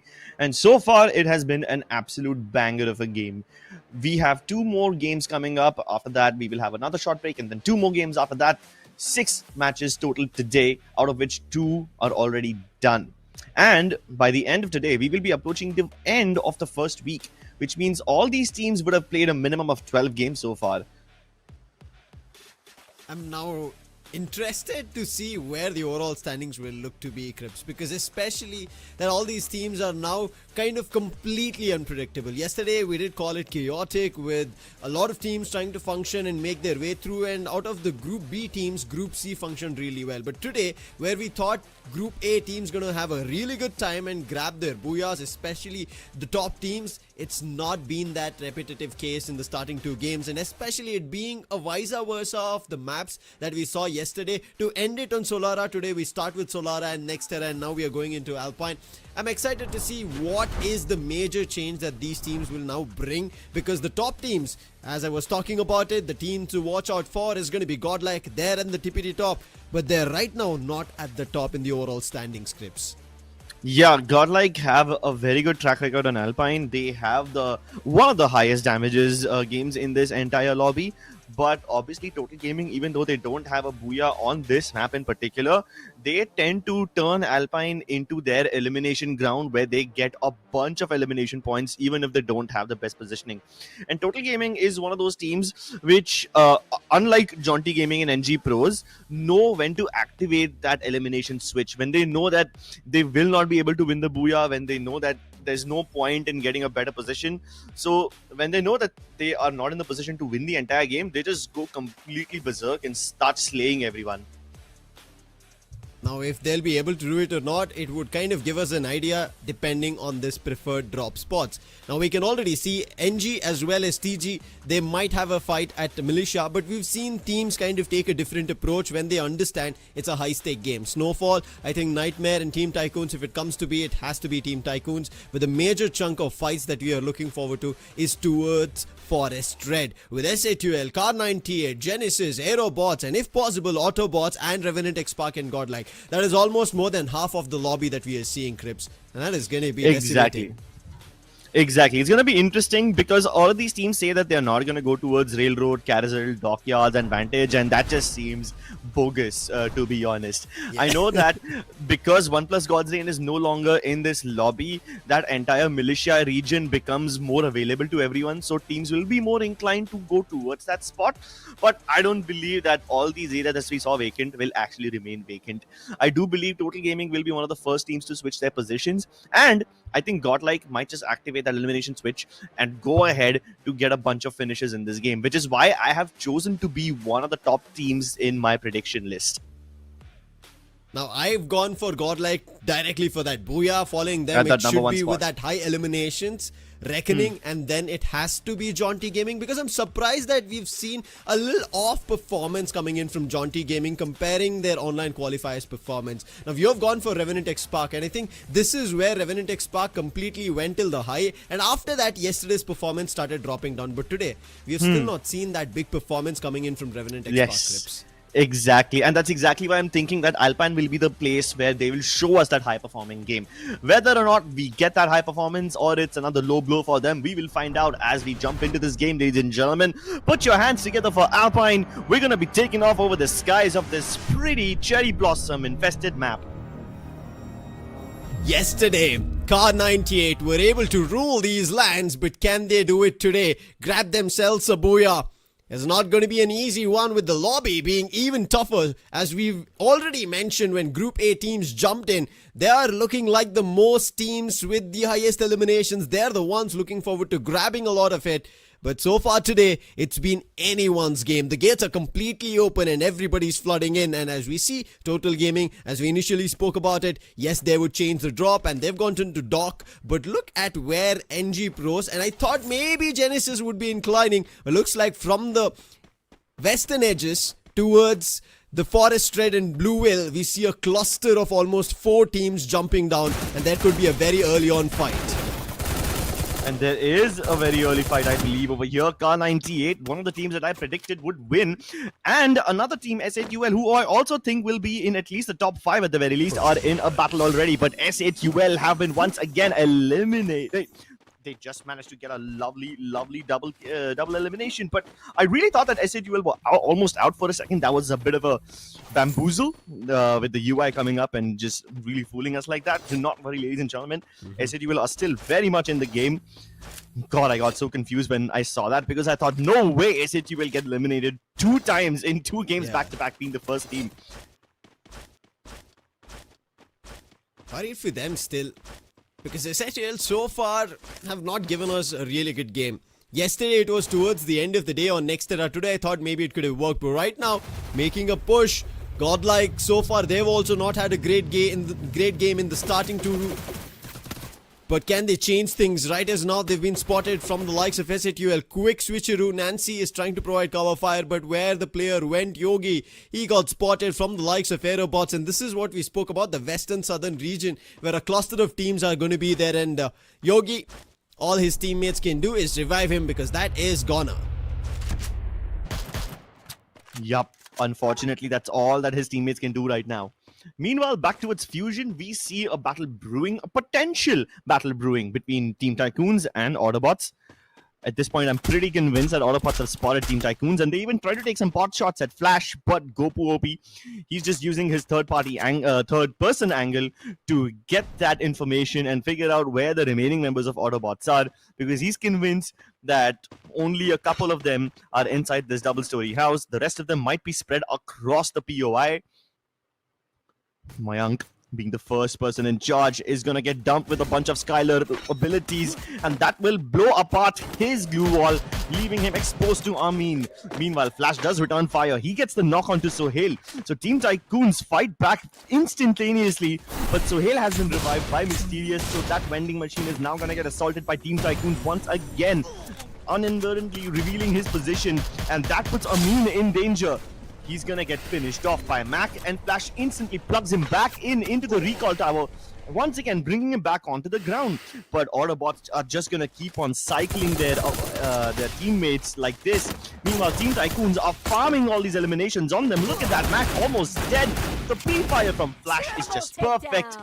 And 4 eliminations for Team Tycoons already. Sure, it might not be a squad wipe, but they will be more than happy to let Autobots keep on losing their teammates, keep on reviving them, because then they become a human elimination point farm for Team Tycoons of sorts. Autobots could have maybe found a lot more value here because individually they were able to do damage, but as a team, it's always Team Tycoons. They have done just right now the similar thing, and that's the reason they've gotten 4 eliminations. Thankful are the players of Autobots that they kept reviving their teammates one after another. But right now, Team Tycoons, they do not have enough breathing space. The jump has already been made by the likes of Nightmare. An answer to an answer of a knock. Flash down on the other end. Nightmare getting Arjun down, and that's one more for Team Tycoons to be worried now, as Amin and Gopu are the last 2 surviving, and seems like this time Team Tycoons were not ready for this fight, just like they were with Autobots. Team Tycoons at least have 4 players up and cornered, but unfortunately the moment I say that, Gopu is down. Flash will also most likely be finished off, and it's Aerobots who are avenging the fallen Autobots members. But Amin has managed to slip away from this action, so that's pretty good. Now he's gonna force Nightmare and Aerobots to fight each other. Good way to manage that aggression. A tough scenario for all these 3 teams to get out of. Still trying their best. Nightmare surrounding the likes of Aerobots, while the Team Tycoons have made a quick jump. Alim's down. Stuck is his teammate. He's also put to rest right as of now. And Nightmare quickly changing the tempo at the compounds of Fusion, and a full team elimination. What just happened over there? Yeah, but this full team elimination isn't everything that they have in store for us. Even Jaunty Gaming tried to third party in this situation, but they end up losing to Null very early on. Jarvis gets one knock, but Nightmare Esports are just turning the tide so quickly. They're playing so close to each other and using the healing drone very nicely, which basically means all their players are ready to rumble at any given moment. 8 eliminations to their name, and now they've got Jaunty Gaming on the run. Meanwhile, they have conveniently ignored Amin, who's still in Fusion. Hasn't even left the POI. Meanwhile, Nightmare Esports, they are going to be busy chasing down the members of Jaunty Gaming because they can clearly see them fly across the sky. But now they've spotted Flash, and there goes Team Tycoons. All the advantage that they had, all the surviving that Amin did is now coming into play because he's managed to call down a couple more of his players.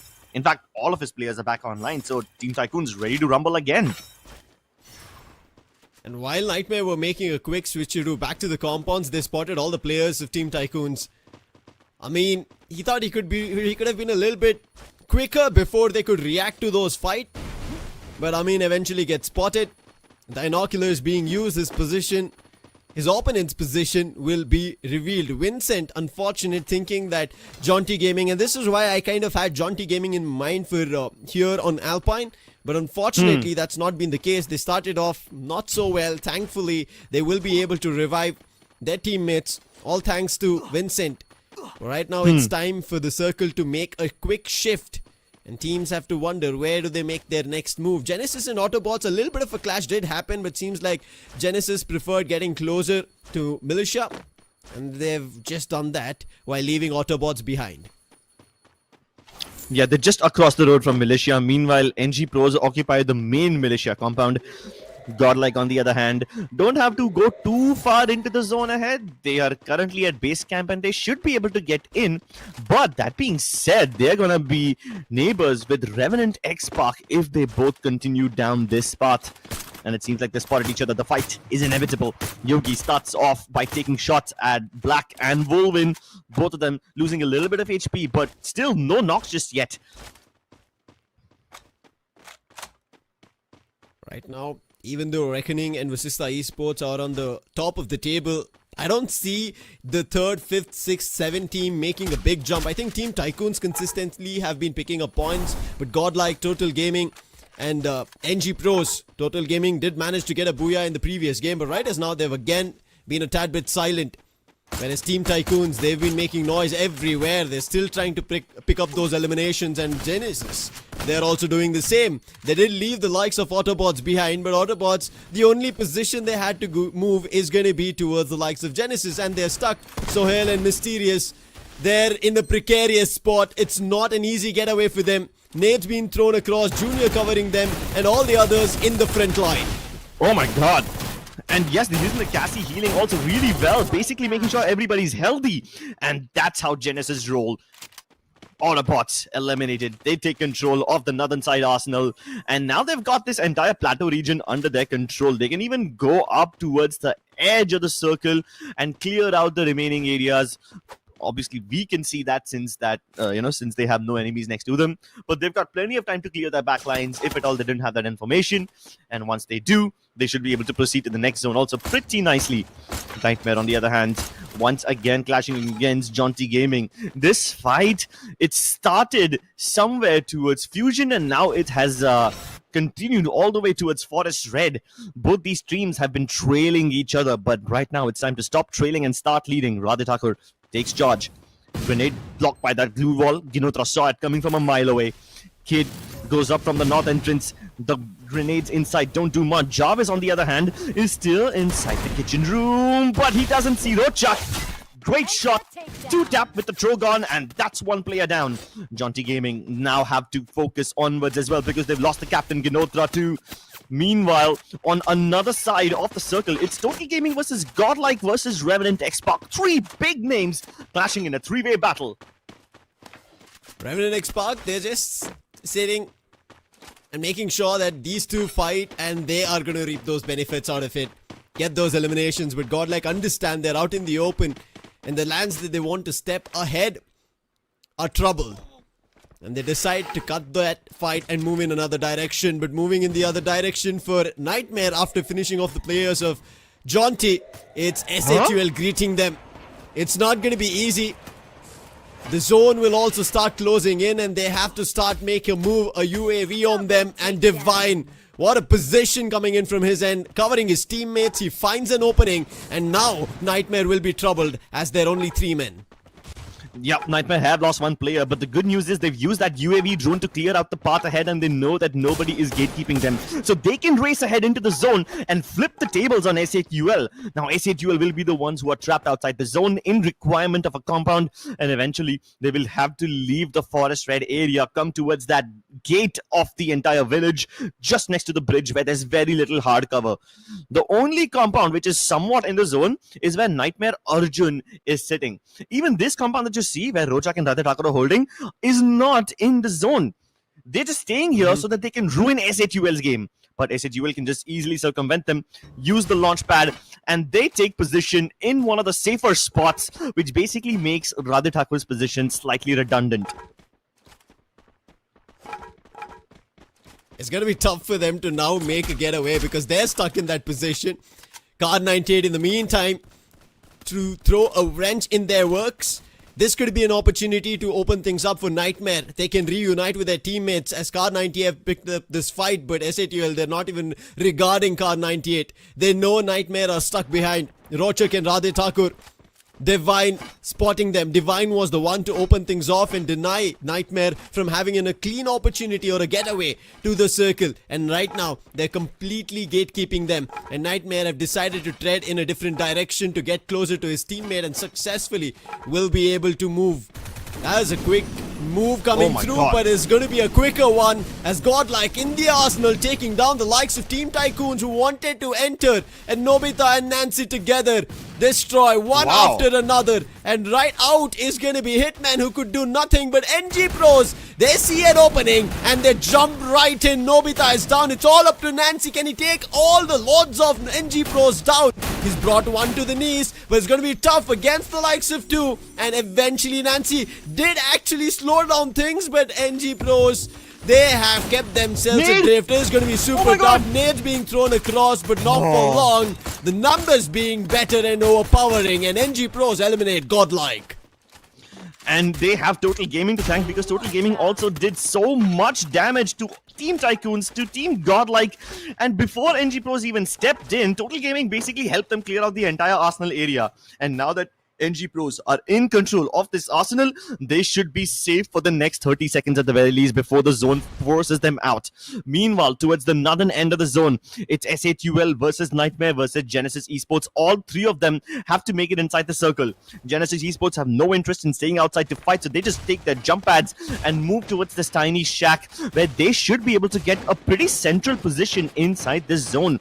At this point, the only threat to them are the teams who have other hard covers, like for example Total Gaming and NG Pros.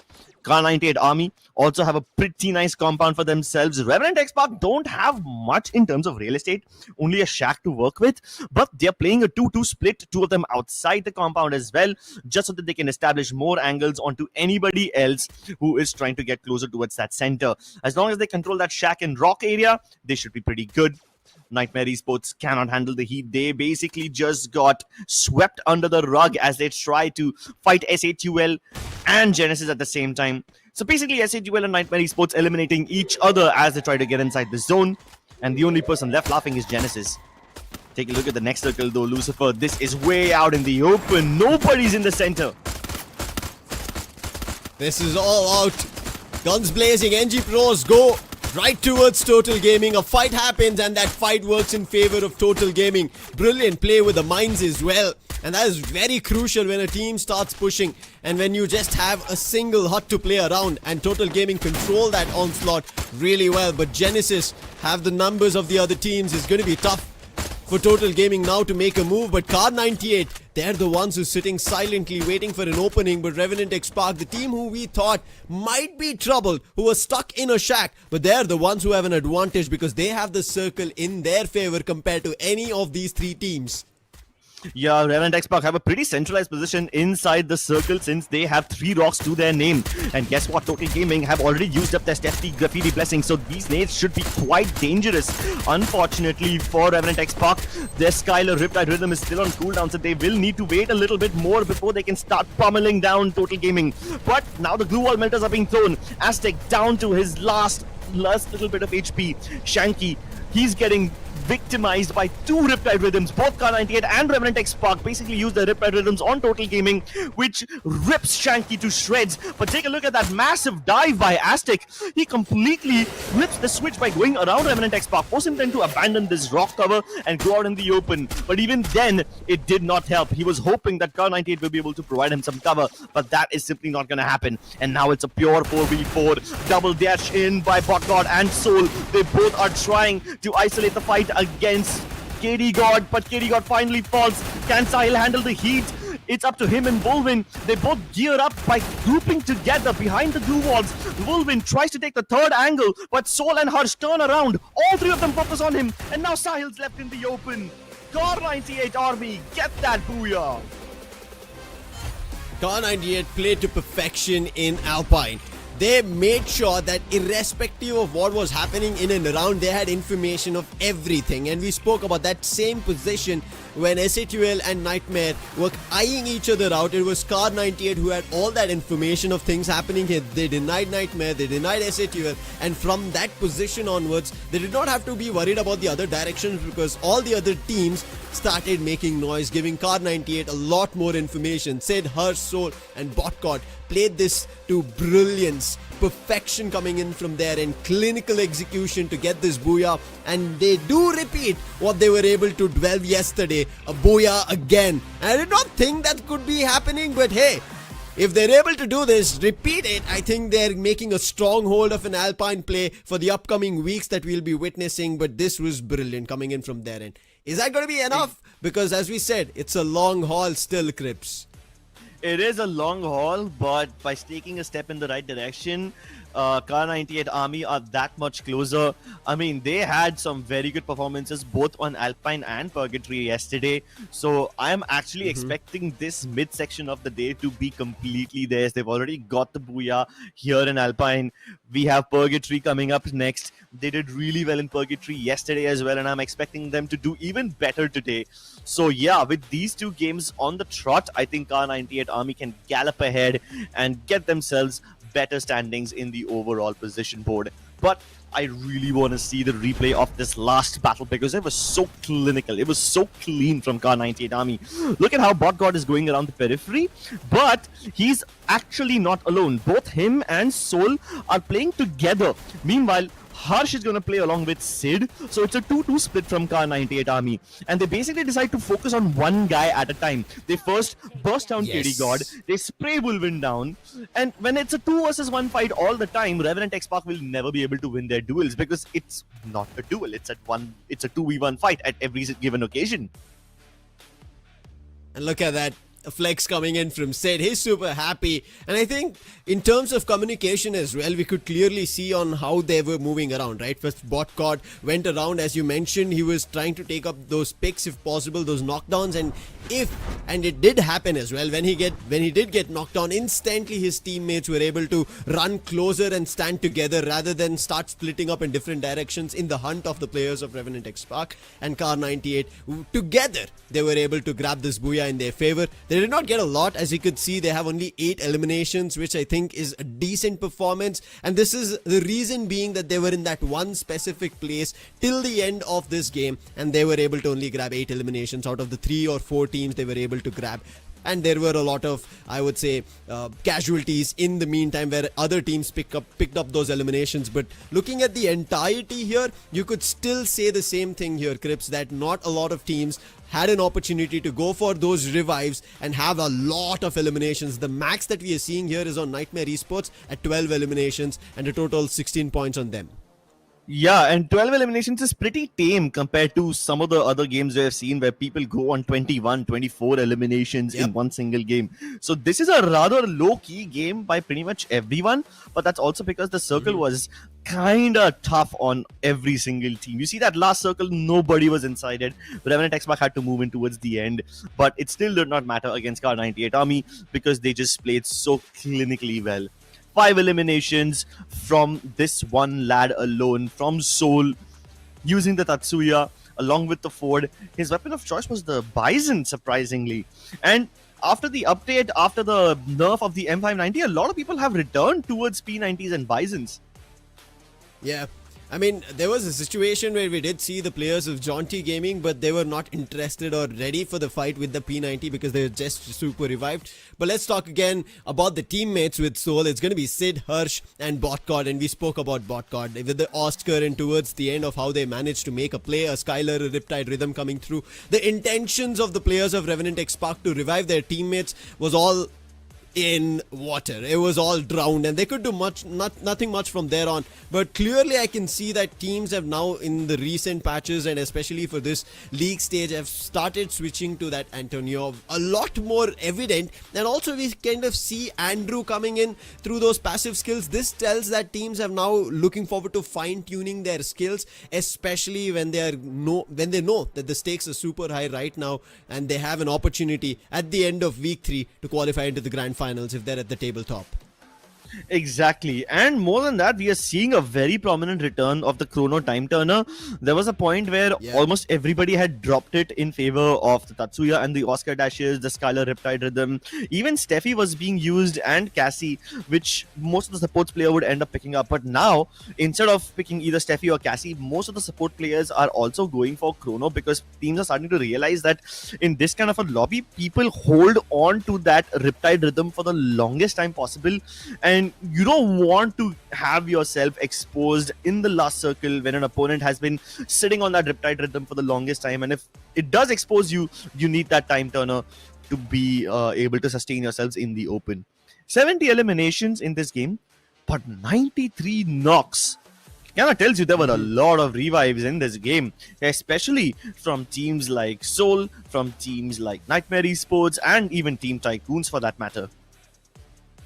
I think we have to, in this game, if we have to give credits, major one, I think it's going to be Nightmare Esports for me. Because compared to the previous games of how they managed to play, this game was pretty good. And especially their overall standing also not that evidently that they were playing really well. But something that we did expect from the likes of the previous Blackbirds and right now Nightmare Esports, this is something they should have started doing maybe towards the end of yesterday. But hey, it kind of does take time that teams might have a little bit of a trouble in their start, and I think finally Nightmare have understood what they have to do to get those points, and it also looked like they were very confident on Alpine, right? The way they were rushing around Fusion 100%. made us feel like, hey, this is our playground, we are going to run around, we are going to make sure that this is not going to be a compound that you're going to control. Exactly, but that is not the only team that you need to keep your eyes on going into the next game. Up next is going to be Purgatory. Let's take a look at some of the teams who have always had good performances over here. Now, obviously, I would have chosen Car 98 to be one of the most prominent teams on this map, but they don't have a single booyah on Purgatory so far. Even yesterday, they came very close to getting that booyah, but ended up getting just a high elimination game. Meanwhile, Genesis Esports and Autobots, both of them have a booyah on Purgatory. Godlike, on the other hand, once again, focusing on eliminations. They almost never are able to win a game in Purgatory. I mean, we've been seeing this since the online stages as well. While they might just be able to get a win in almost every single map, a booyah on Purgatory still eludes them.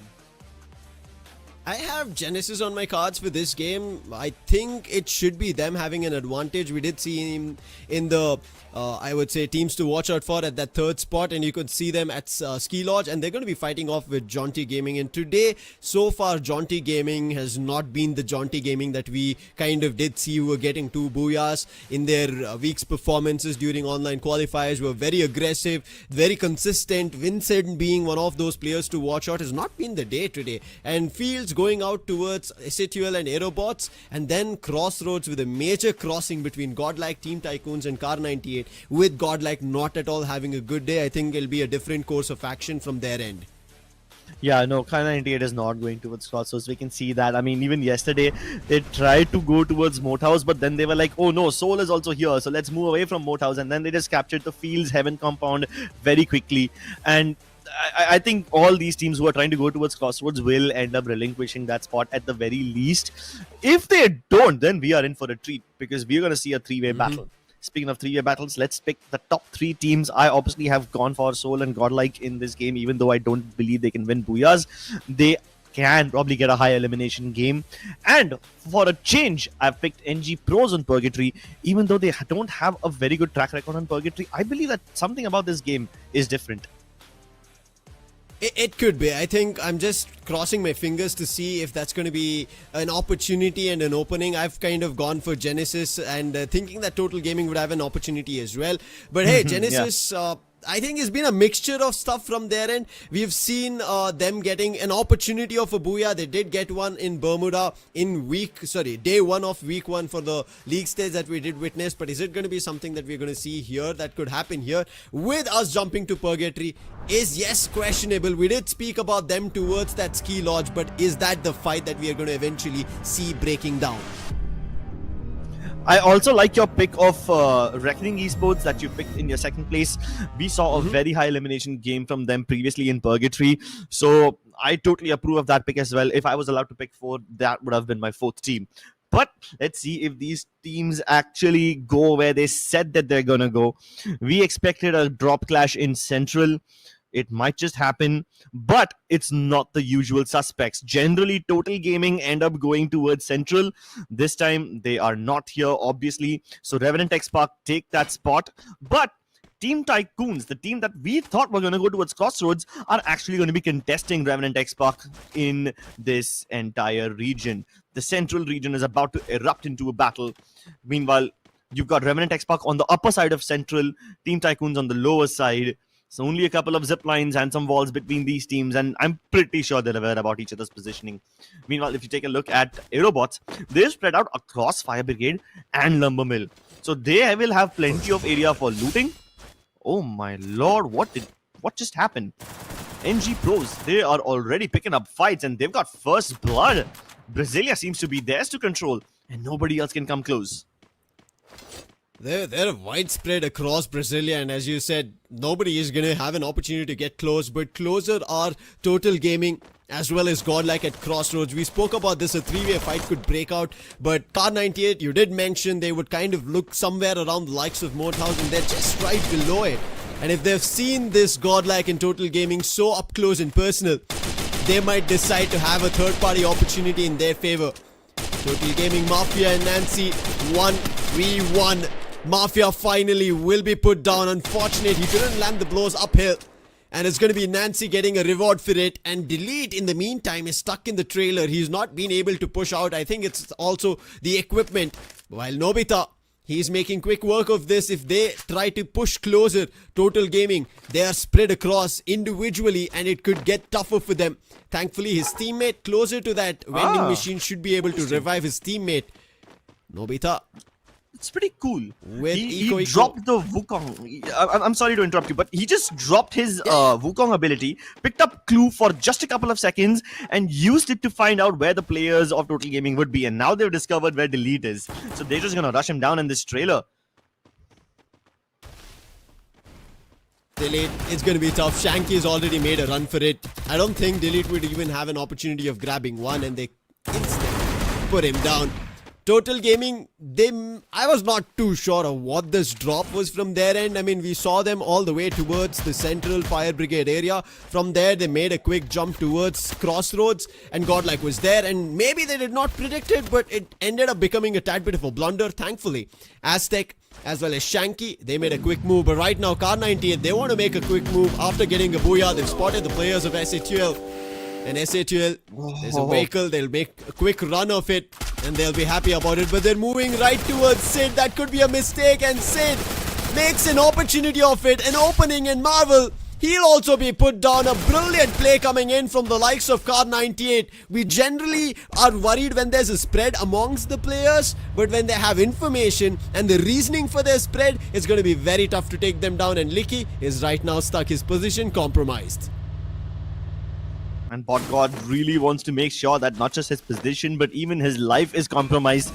Just gonna repair your armor a little bit before he goes in. Charge Buster fully equipped, ready to unload it into Licky's body. But he uses the dash and breaks his ankles. That's another lovely shot onto Licky. So Licky's gonna be dead. Meanwhile, Soul survived by just one player, X-Divine. I believe X-Divine has already left the area and he's probably going somewhere towards Moat House, or maybe he can even go towards south of Fields. We'll have to see where he goes. But for the time being, X-Divine did manage to revive Licky and Arsh. So this should be pretty good. Where was this? I believe this is the recall tower towards Ski Lodge. So that's also pretty nice. Bunch of other recalls also happening. Genesis and Team Tycoons are also reviving their players. Team Tycoons were fighting towards Campsite, but now they seem to be spread out across Lumbermill and Campsite both.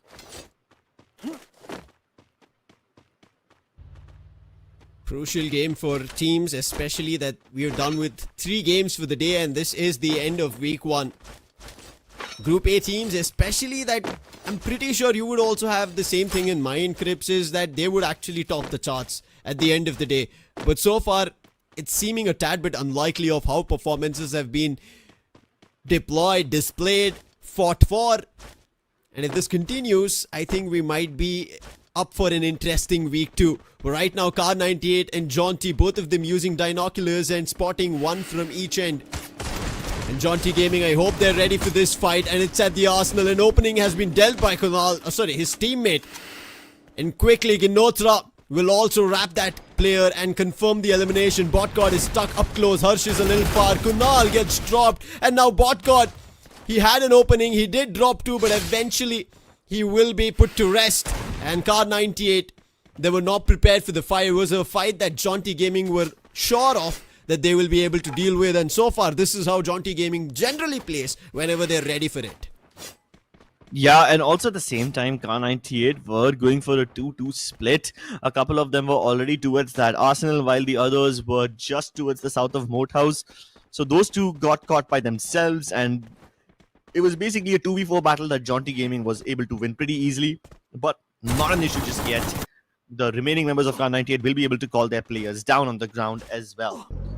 Car98 also called Soul back. BotGod revives him. Team Tycoons, they are so spread out across the Forge and the Ski Lodge. You can see even Amin dropping a little outside of the zone just to get his loot back up. He has almost nothing to work with. But yeah, hopefully he should be able to get a couple of weapons on board before Soul comes knocking on the door. Licky and Arsh have figured out where he is and they should be able to get the elimination on him. Amin? I don't know how, but he's still there. He picked up a weapon. But right now, Revenant, X-Spark and Aerobots, they have a lot more than weapons, utilities, and they're fighting at Fire Brigade. KD God spotted the players, now trying to drop them down. And I think it's going to be very tough as Aerobots are losing players one after another. Sheik will also be knocked. The confirmation will come through and the blow doesn't stop from Wolverine. He's ready to pick them all off, and Revenant X-Spark clean the ship at Fire Brigade. It's not a full team elimination. Thankfully, Aerobots did make sure that one of their players made a quick getaway, that's Sham. But SA2L, I don't know what happened. The way they were able to travel across with a motorcycle but still not spot Amin. And now it's an opportunity for Gopu. I think Amin already got put down, and now Gopu, who was holding that same position, will eventually be flushed, cleared. And that's another extra elimination for SA2L. A little late, but still they did get it through. Yeah, but both SA2L as well as Revenant X-Spark were fighting outside the zone, so they will now have to hurry back inside. They've acquired enough elimination, so now they need to prioritize the zone and the positioning. Speaking of zone, the teams who are towards the center of the zone right now would be NG Pros, as they have control of that one compound in the center of the circle which has a recall tower and a vending machine right next to it. Meanwhile, SHUL have no problem staying outside the zone, tanking a little bit of that blue zone damage. as long as it helps them get more resources and get more loot. So they're going to make a very late entry into the zone. Meanwhile, the battle for the center of the circle continues to get more intense because NG Pros have been on this hill for a very long time, and now Godlike also want to take control of this recall tower and arsenal area. NG Pros, they have a really good positioning in terms of fight, whereas Godlike don't have that. This distant fight is, I think, a little favorable for the likes of NG Pros, but Godlike, they know what's happened in the previous performances. This time, yes, in the early on fight that they were able to deal with against the likes of Total Gaming, they were able to grab 3 eliminations, but it's not done for. Shots not stopping from Godlike. They've decided they want this fight with NG Pros. And Struggle, he's already gotten closer. I'm not too sure if Godlike have the hint of it. If they don't, it could be a flank and an opening for the likes of NG Pros, and Godlike might suffer another elimination. But a quick use of the jump pad, they decide to take this fight right to the gates of NG Pros. Oh my god! Oh, wow! Great shot by Nancy. Manu does get back up on his feet. Cropsy lands on the ground and immediately gets on revive duty. But take a look at Struggle. He's the only person who is not with the rest of his team. So it's a 3-1 split from NG Pros. And if they manage to find that struggling, if they manage to find him alone, then Godlike will have an instant numbers advantage. But they've decided to disengage from this area, which is a wise choice because they just saw the members of Kar98 army being rezzed, and they now know that Kar98 army are behind them. As soon as they saw that recall tower get activated, they realized that they cannot stay in the open and continue fighting NG Pros. They need to now turtle up and gear up for the end game. This edge of the circle is looking like it's going to be havoc. It's going to be full destruction because not just Godlike who made an entry, NG Pros, there's Total Gaming who actually moved out a little earlier from Crossroads, and Kar98 who were just below Moat House, they've made an entry. And this western hemisphere of the circle looks to be very, very dangerous for anybody who's still thinking that maybe we could make an entry. And that is going to be Nightmare and Revenant X Park. They should look forward to another direction. Autobots on the other end, they're coming in through the northern edges of the circle towards the eastern side.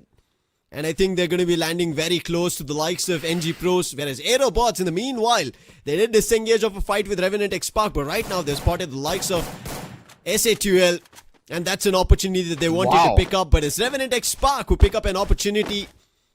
And they start eliminating players. But it's not done yet because Total Gaming, they were also visualizing of what was happening right in front of them. And now Revenant X Park might be in trouble as Total Gaming, they are right now at the edge of the circle holding them off.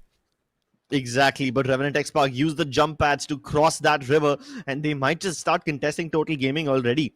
Total Gaming are pretty safe under that bridge. They have absolutely nobody who's going to go out of their way to hunt them down, and they're just at the edge of the zone, right? So they don't even have to worry about their back lines. They don't have to worry about getting flanked by anyone. The only team they need to take care of are Revenant X Park. Meanwhile, Revenant X Park have other bigger problems to deal with because there are many more teams on that periphery. Teams like Aerobots have to get inside this zone. They still don't have a proper position yet. Even Soul are just being survived by Licky. And he's going to take his sweet time, take more damage from the blue zone so that hopefully he can stay hidden for a little bit longer. And all the other teams can focus on going inside rather than just looking at him. Hitman, Flash, they both managed to get the res onto Amin, but everybody is just going to bleed out to the zone. Amin gets knocked down again. So I think they might just have to leave him behind, cut their losses, and go into the zone. Only 30 more seconds remain until even Revenant X Park are forced to abandon their compound. So that means Revenant X Park and Total Gaming, they both will be fighting each other as they move into the zone, and Godlike will have eyes on them both. Oh my god, this is going to turn into a very, very tricky affair.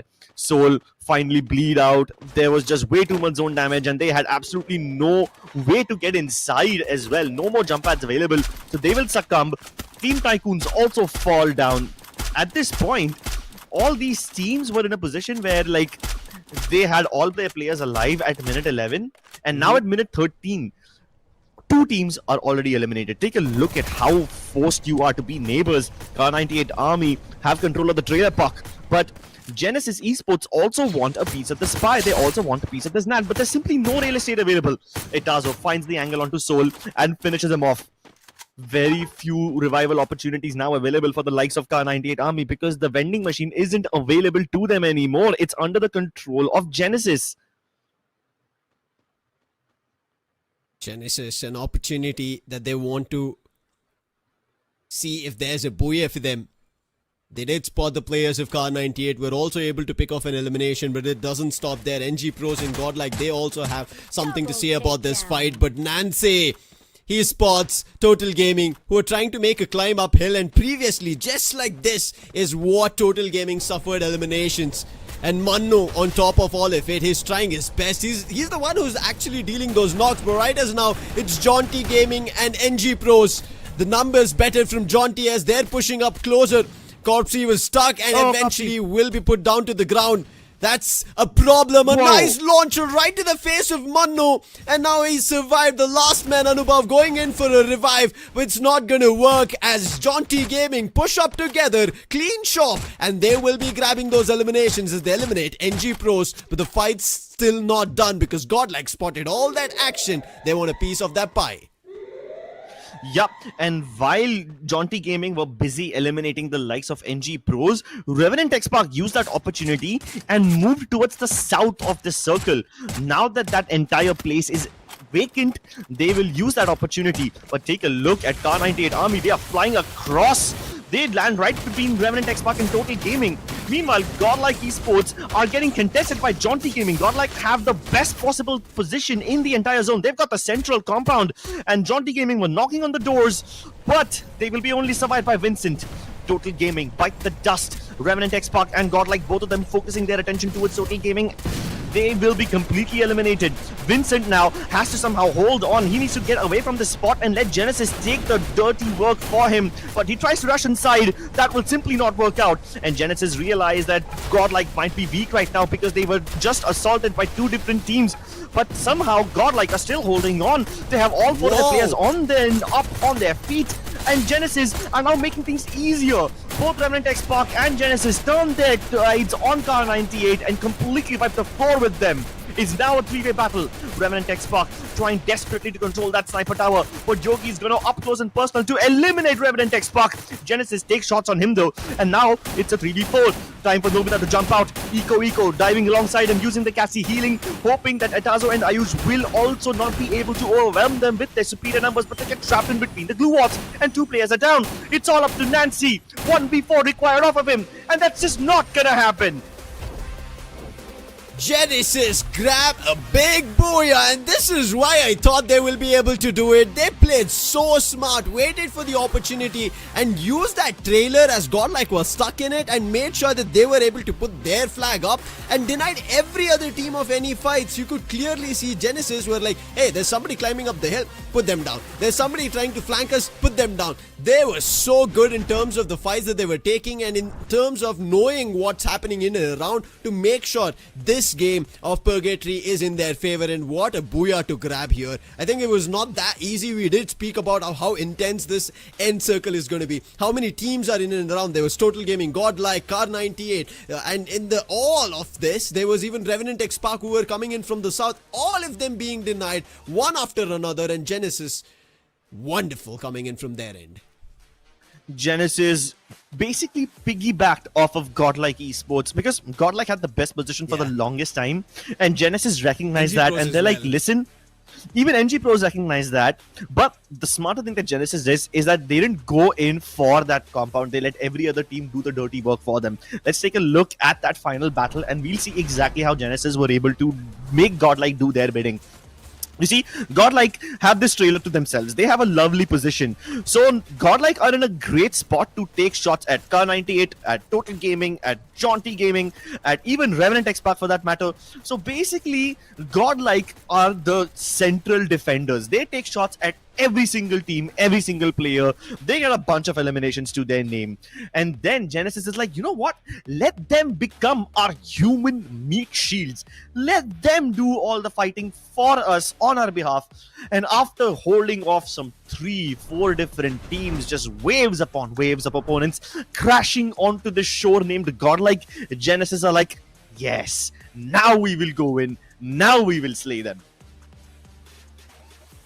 I think Genesis, as you rightfully said, made use of all that was happening in and around them. I think one team, along with the lines of Genesis, could have actually had a booyah was Jaunty Gaming. After they dealt with the likes of NG Pros, that unanticipated, very early jump that they made right to that trailer of or on the fight of Godlike was something that I'm pretty sure they did not have full information of. Yogi in an off position, and from there on, John T decided to make a jump, and from there you could see one after another player from John T Gaming, except for Vincent surviving at the last, and when Genesis made a push, he was also put down. But this is kind of a tad bit of a high scoring game compared to Alpine. Here we see a total of 23 points, 21 in terms of Revenant X Spark, Godlike with 19 of their own, and we can see 10, 13, 11 eliminations. Still not the highest in terms of eliminations. I think when we end up seeing somewhere around 15 on the highest team, that tells us that, hey, this is a high scoring game that just happened. But today's standings as of now, with the 12 teams that were playing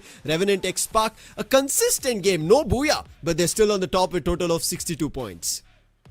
Exactly, and they've got so many eliminations. Like, if you take a look at them, the only team who is somewhat close to them in terms of eliminations are Aerobots, and they are all the way down at 6th place. So Revenant X Spark, whether or not they manage to get the booyah, they make sure that if they've got the best position in the circle, whether or not they win the game, they're going to capitalize on that position and get a bunch of eliminations. They're going to farm the entire lobby, basically turn everybody into human crops, and they're just going to pad up their stats with that. Genesis, with this booyah, propel themselves up 2 spots and get to that 2nd spot. Total Gaming at 51 points, just a little behind Genesis Esports, and they're tied up with Car 98 Army as well. So both these teams at 51 points each, followed by Nightmare Esports at 47 and then Aerobots at 46. But really proud of Genesis for this one. They did not just use Godlike as their human meat shield, but also stole a bunch of elimination points from them, which is great. MVP Junior, the sniper. And we could see Junior, even in that final shot and fight we were seeing, he was staying back. He was making sure that in case a situation happens that somebody decides to pop out and start taking their players down, he's ready to snipe them down. It's not a big damage in terms of the MVP as well at 1283. But again, in terms of the play that was being done from Genesis, they made use of whatever the other teams were playing on. They let them fight amongst themselves and eventually use that cascading fight of this Purgatory in their favor to convert this booyah in their name.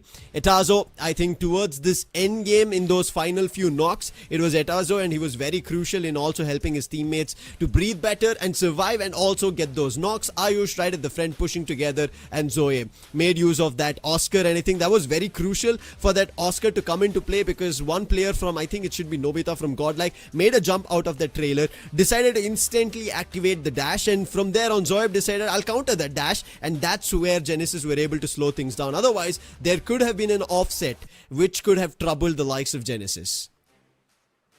Yeah, it really was a very good usage of that Oscar dash. I kind of want to see when did they activate that A124 ability, because I do believe that Revenant X Spark had their Riptide Rhythm still available, but they probably were not able to use it because of the A124 suppression. So I would like to see that in in some of the other breakdown later on.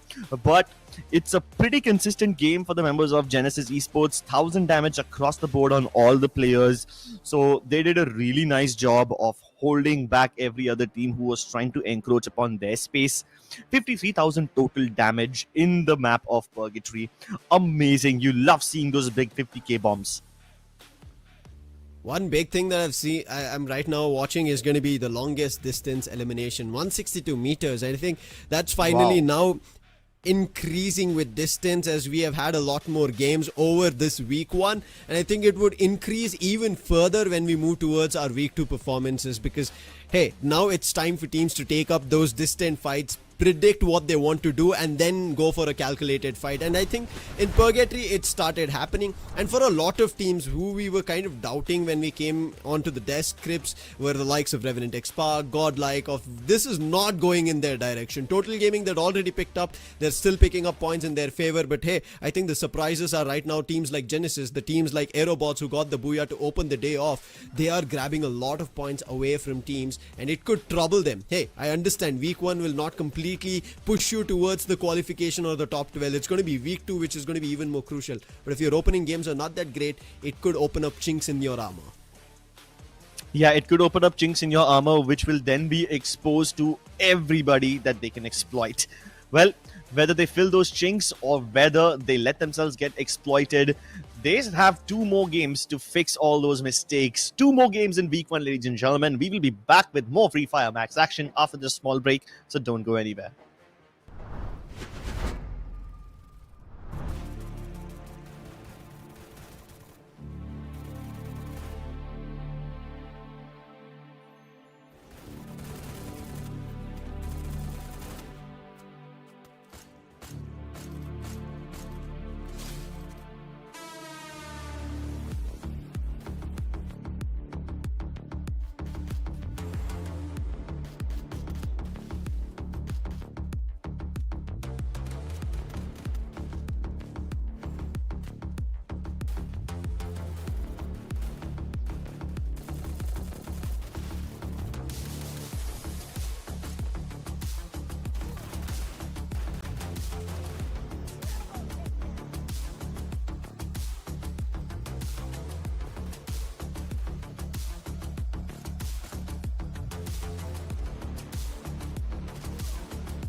I started the day thinking that teams from Group A will have an additional opportunity compared to the likes of Group C as they will start getting their booyahs, but it's so far not happened. Welcome back to TEZ Free Fire Max India Cup 2025. My name is Lucifer. With me on desk now is going to be Star Tanya. Tanya, I want to ask you, how do you feel about the game so far? I think teams of who we expected getting their booyahs and a lot more eliminations have not yet happened so far. Yeah, absolutely. Just like we had day one of league stages where we mentioned two teams underperforming, one of which was God's Reign and Vashishta Esports. They redeemed themselves yesterday, and that is exactly what I wanted to make sure that maybe SHL is going to do the same, but they aren't able to, or they aren't allowed to, would be the wise words here. Whatever they are using, it has been very easily countered to them. Maybe best of position, still it has been occupied by somebody else. Maybe they have best of loots, best of weapons, but they are outplayed by every single aspect. The rotation areas are already very, very contested. So somewhere around the corner, SHL has not had a good day by far, and it is final stretch. Let's hope there are some good changes, and there are three teams that we should always be mentioning. They're playing very good, godlike, as well as followed by which team Total Gaming, team Jaunty Gaming, and NG Pros. And what are the teams to watch out for on this particular map of Bermuda?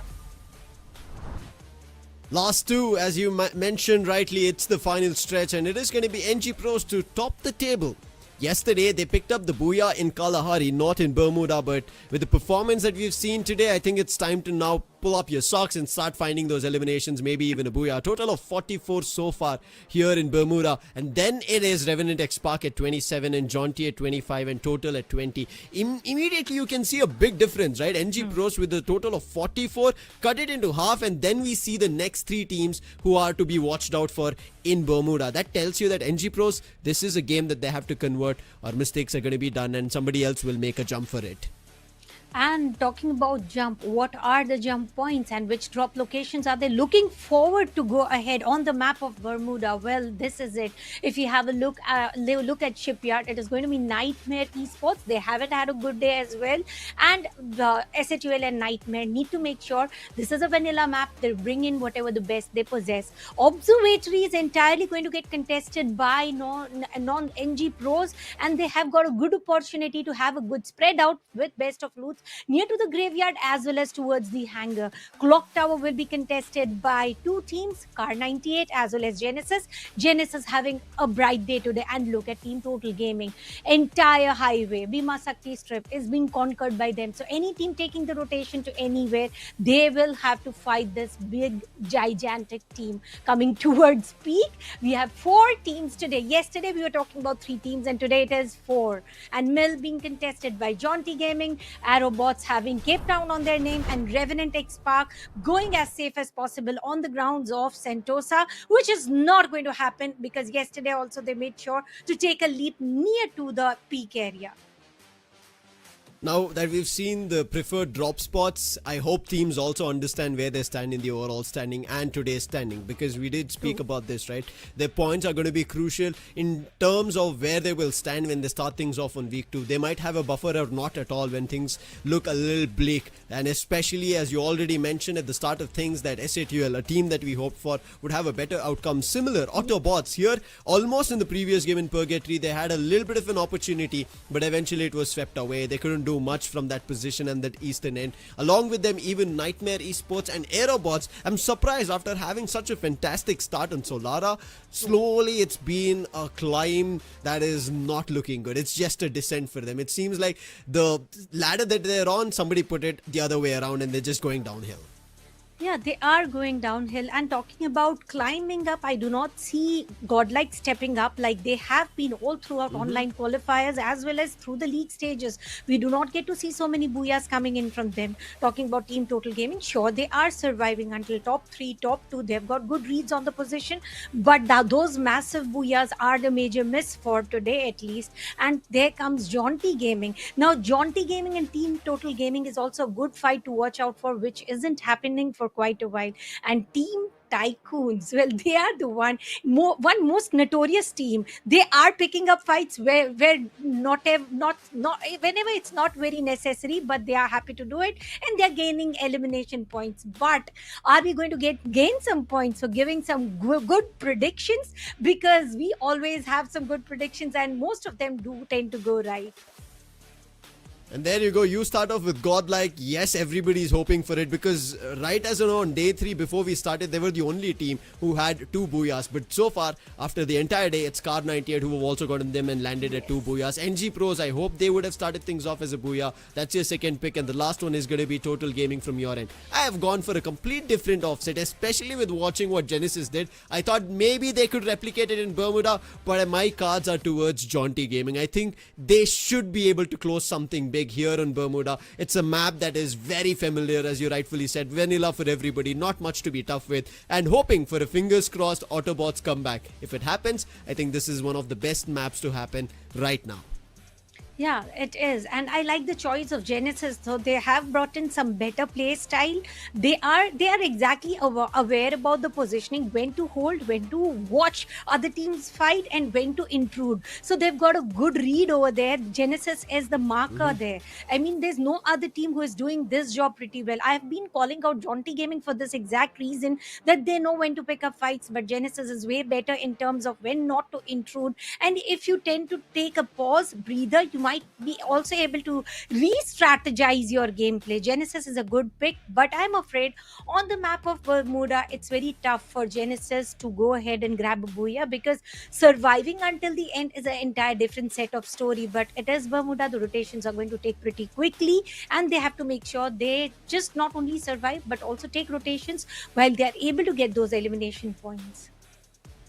One team I'm big in troubled in my mind and worried for all these teams is, Tanya, that compared to Group B and C that we watched yesterday, A and C seems to be a low scoring day for all teams. Irrespective, we are seeing all the eliminations somewhere around 11 and 12, not pushing further than that. The highest number of total points we are seeing somewhere around 23 to 25. But here in Bermuda, it's an opportunity, it's an open ground for everybody to grab a lot more. If they will be able to, that's the best outcome for them. If they don't, it is going to be tough. Well, talking about open ground, here we are in the open skies of Bermuda. And ladies and gentlemen, this is TEZ FFMIC India Cup 2025 League Stage Week 1 Day 3. This is going to be the second last game for the day, and Bhima Sakti Strip is just under the radar of the flight path. Team Total Gaming having a good split. They are going to their home ground, a very, very old home ground, which is Mill, and a good spread out as well. Non-stop Gaming might head towards Observatory a little later, but right now they're on the ground with Cartilage Seva, and there's fight already. It's going to be Autobots picking up fight, and no elimination point secured as of now. Bullseye is the area, and as soon as I say that, NMR Nightmare, one of the players from Nightmare, will be taken down, and elimination points will be secured. 2 eliminations coming in from side of Autobots. Nightmare not looking that they have had a good start. It seems like they're being put to rest and to a nightmare on Bermuda. Mac making it even more dreadful, as that wound is going to be striking deep, and that's going to be something that Nightmare would remember for the next game. Today is still not done. We still have Kalahari coming up next, and this is something I'm pretty sure Nightmare would want. But Rochak spotted Autobot Sohail. If he does take him down, that could be a big opening, and also the first team to be eliminated. But that launch pad helps him make a quick getaway. And Autobots, a team who would have wanted a lot more, maybe even a team elimination, now would have a shipyard completely clear with 3 eliminations, and will look forward to a better outcome with the great start that they've just had. And finally, we get to see the OG plays of Autobots. Having said that, Godlike is also picking up fight on the grounds of Bhima Sakti Strip against Jaunty Gaming. Glue walls both ways deployed. Throwables introduced. Kunal will be taken down with the perfect on-point cooked grenade and got the elimination point. This is going to be the very first elimination point for Eco. Revival time was provided, and it's going to be Jarvis and Yenotra trying to heal up as early as possible. Throwables are not doing any damage as of now. Glue wall welters will also be deployed. Chrono Void will be Chrono Void is deployed, but Denotra will survive from here. Blue wall again, and there's a push coming in from 2 angles right now. Eco should be the man who should take a step back. He does indeed. He read it right. It's a threat for him to now peek furthermore. Vincent, a nice angle, and instantly pushed Nancy off. But Yogi, this man on the sniper, has put both the players who are up close and also will grab their eliminations. Now Vincent has nothing to do here. No songs to sing, and Vincent has to back off. And not giving Vincent an opportunity to open up and find frags and eliminations is not a great sign. And what a jump from Nancy! Jaunty Gaming, is this going to be an early team wipe and an elimination? Vincent will eventually be taken down, but before he went down and before he jumped into a fight, he made sure he at least got his player back up, and therefore Jaunty Gaming's team will still survive for the later fights. On the course, Nobita has also been plugged back through the vending machine, and 12 teams intact. This is going to be one of the slowest games where the rotations are going to be the key of control and trying to survive, getting some placement points. But before that, it's NG Pros who have spotted one of the teams. They do not know the exact spread outs, but Manu is ready to pick up the fight. He's using the launch pad to rush in, and he is ending up into the position where he might be the victim. He is turning into whoops. He turned into an ash, and he is faded into the thin air. Now flying into the air and turning away into thin air. It was pretty readable. He took the risk. Sure, he will be revived, but Total Gaming gets that one elimination point which nobody can deny or steal away. Total Gaming, they could have had a lot more if they might have waited, because NG Pros were almost... They were deciding to make a jump and provide backup for his teammate, and eventually they cut that thought. We're talking about cutting a fight. It is Jaunty Gaming. Cut one off all the way, which did not work with Godlike, and now they've moved to the likes of Aerobots. But Aerobots, they're already busy dealing with Genesis and Sheik out in the open, and with that, that's going to be a free. Hyper, in time, putting up that glue wall will not allow for that elimination to be grabbed. But again, Sheik gets put down, and if this keeps happening, it's going to be trouble for Hyper. And with Sheik going down, it's Hyper also down. Aleem tried to make sure he's quicker to help his teammates out, but it does not work out. There were multi-players in that compound, and eventually Aleem will also be put down. It's only one last player, Sham, and I'm pretty sure he's already made a quick getaway of it. But this opportunity is something that Jaunty Gaming would have an opportunity to capitalize if they play it right. But before that, here goes Nightmare. Will be taken down again by Non-Stop Gaming. Nightmare not having a good start on the grounds of Bermuda graveyards. Grave has been well set, well flowered with some animations, and now they are outside the circle, will go in for the route, and they are very smart at using the launch pads to reroute into the best of the positions. Revival still coming in handy. No team has been entirely eliminated. Slow approach towards the entire team elimination. Good split decision over here. And Sid will be taken down. How does Yogi connect those shots? He is just jumping here and there comes one pixel view of Sid, and he delivers a lot of damage. Sure, he couldn't get the headshot, but now Sid's review will be taken down by Nobita, and he will make sure to take him down. 3 elimination points for Nobita himself, and 8 in total. Bhima Sakti Strip is totally controlled by Godlike and anybody moving from here or there, because Bhima Sakti Strip being a key place for Bermuda, rotations will come in handy from here. They will get few more extra elimination points.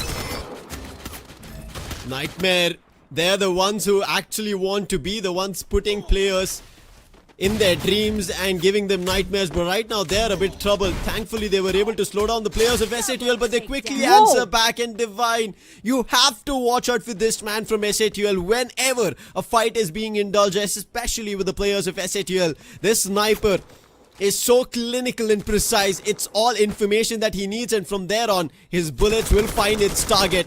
And Radhe Thakur trying to put the players down. He's only good for one, and Rochak in the meantime, the last one in the compounds of SATL. And eventually he should be flushed. His position is compromised. Nightmare not having an opportunity at all. No sight set for them. Their rest today is not going to be of dreams. It's only going to be of nightmares here in Bermuda. Very well said and very rightly said. Rochak very low on HP. 2 players pushing against him, and he will be taken down. Marvel with the man who gets the elimination points. 4 points procured. the team that we are talking about is not able to perform, finally we are seeing them stepping up. No team elimination, yet so many elimination points distributed here. Team Revenant X Park has yet to even get one single point. Nightmare, sure, they are the big dealers for elimination points over here. They are dealing up with points to every team coming across their way, but they're making sure of to also survive, and also their squad retains into a position now that they don't get eliminated. Look at Arjun all the way towards observatory, going towards vending machine to revive his teammates. Talking about the circle, looks very clean, center of the plantation. Jake was in the Arsenal. SATL's player did spot him. I don't know if that's a fight he's going to be converting. Licky, I think he's called in his teammates. He's making sure that this fight doesn't end up being a casualty because of what he did. Slowly moving across the Arsenal, spots the player. Shots being taken, glue walls being propped, his teammates trying to provide him cover fire, but that's going to be trouble because the players from Aerobots are now surrounding SATL. And Marvel is down. He thought he was the one covering Licky, but he had no cover for him. Divine, however, finally answering back. Marvel's also brought back to life. And SATL, they're answering back to the likes of Aerobots. One after another, they've been able to pick them up. Hyper's down. His elimination's confirmed. Shake, his confirmation also comes through. And Aerobots, again, only one player surviving. This time it was not Shamo Pay, it's going to be Aleem. And in the meantime, Revenant X Park, they spot players, they spot survivors, and they're like, hey, that's a free elimination. But there were two teams, one from Car 98 who's hiding, and on the other end, they picked up on Team Tycoons. But in the direction they're heading, it's going to be Genesis, and they have no information about it yet. And without information, what is he up to right now? Just holding the position, and no UAV has been deployed yet, even for the sake of information. And as of now, it is a silence before the storm. The storm is going to approach pretty quickly because the zone is going to shrink in. The circle is again going to shift, and in whose favor will it shift? Only the right time will show.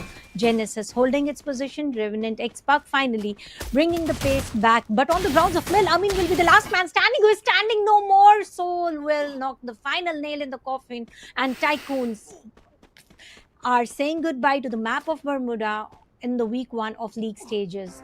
Now the circle takes a shift. In which direction will it go? There stands a lot of room of opportunity for few teams for waiting towards the right direction. Plantation being the center. Team Total Gaming, once again, they've got a good read of zone prediction. But what about Jaunty Gaming? They are picking up fights on the edge of the zone, and they are also trying to rush out. There's a chimney around the corner. Sure, they are trying to head up. Team SATL, they are trying to victimize, but instead they are making sure of turning Jaunty Gaming into some graves. Spoke about this is a crucial one, and SATL so far have been converting a lot. They had 7, now they get an 8th elimination. Kunal was all alone, finally Ginotra helping him out, and a chrono being put up. Kunal's down, Ginotra, it's all up to him. His teammate Vincent is a little far. Divine providing cover fire as Harsh been knocked. Ginotra will go down. It's only up to Vincent right now from Jaunty Gaming, and Marvel ready with his M590, and Jaunty Gaming as a whole will be eliminated. SATL Esports raking up eliminations here in Bermuda. They totally flushed out Jaunty Gaming because Jaunty Gaming were the one who wanted to push towards the chimney and pick up that fight and get those elimination points. Instead, the tables turned pretty quickly in the favor of Team SATL. 10 teams still in the lobby. Aerobots will also be eliminated, and over here, Black has been put down by Mafia, and his amazing sniper skills sure will be revived, but resources are being used. The zone that right now has been cut off into a position where Team Total Gaming are in the center, and if they use the sniper precisely, they tend to get few extra elimination points. But with that, they're also on the minus for a lot of center of attraction. They are being taken down, pinned down over and over time, and in such a small shack, for how long will they survive? 2 throwables, an entire team might get eliminated. Talking about eliminations, Genesis Esports is getting some good one. Revenant X Park in the meantime, they're stuck in a sandwich. Car 98 from one direction, Autobots in the other. Wolvin, a nice opening. Sohail is down. If they are able to put Mac down as well, that's going to be great for Revenant X Park. They spot the other melters being thrown across, and Revenant X Park cannot be in the open because on the other end of the horizon, there's Total Gaming and Godlike who are already sniping them.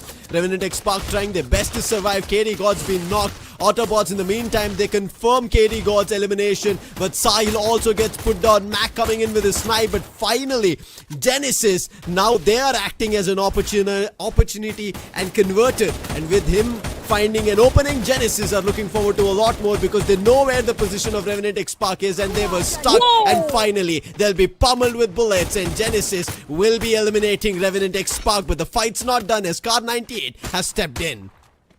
Car 98, what are they up to? Well, what is Genesis up to? One more entire team eliminations, 11 eliminations already, and they've got eyes upon Autobots as well.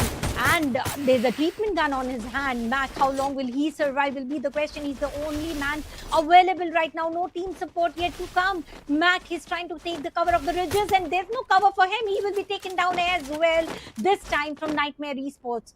The teams are succumbing pretty quickly right now as the circle is also closing in.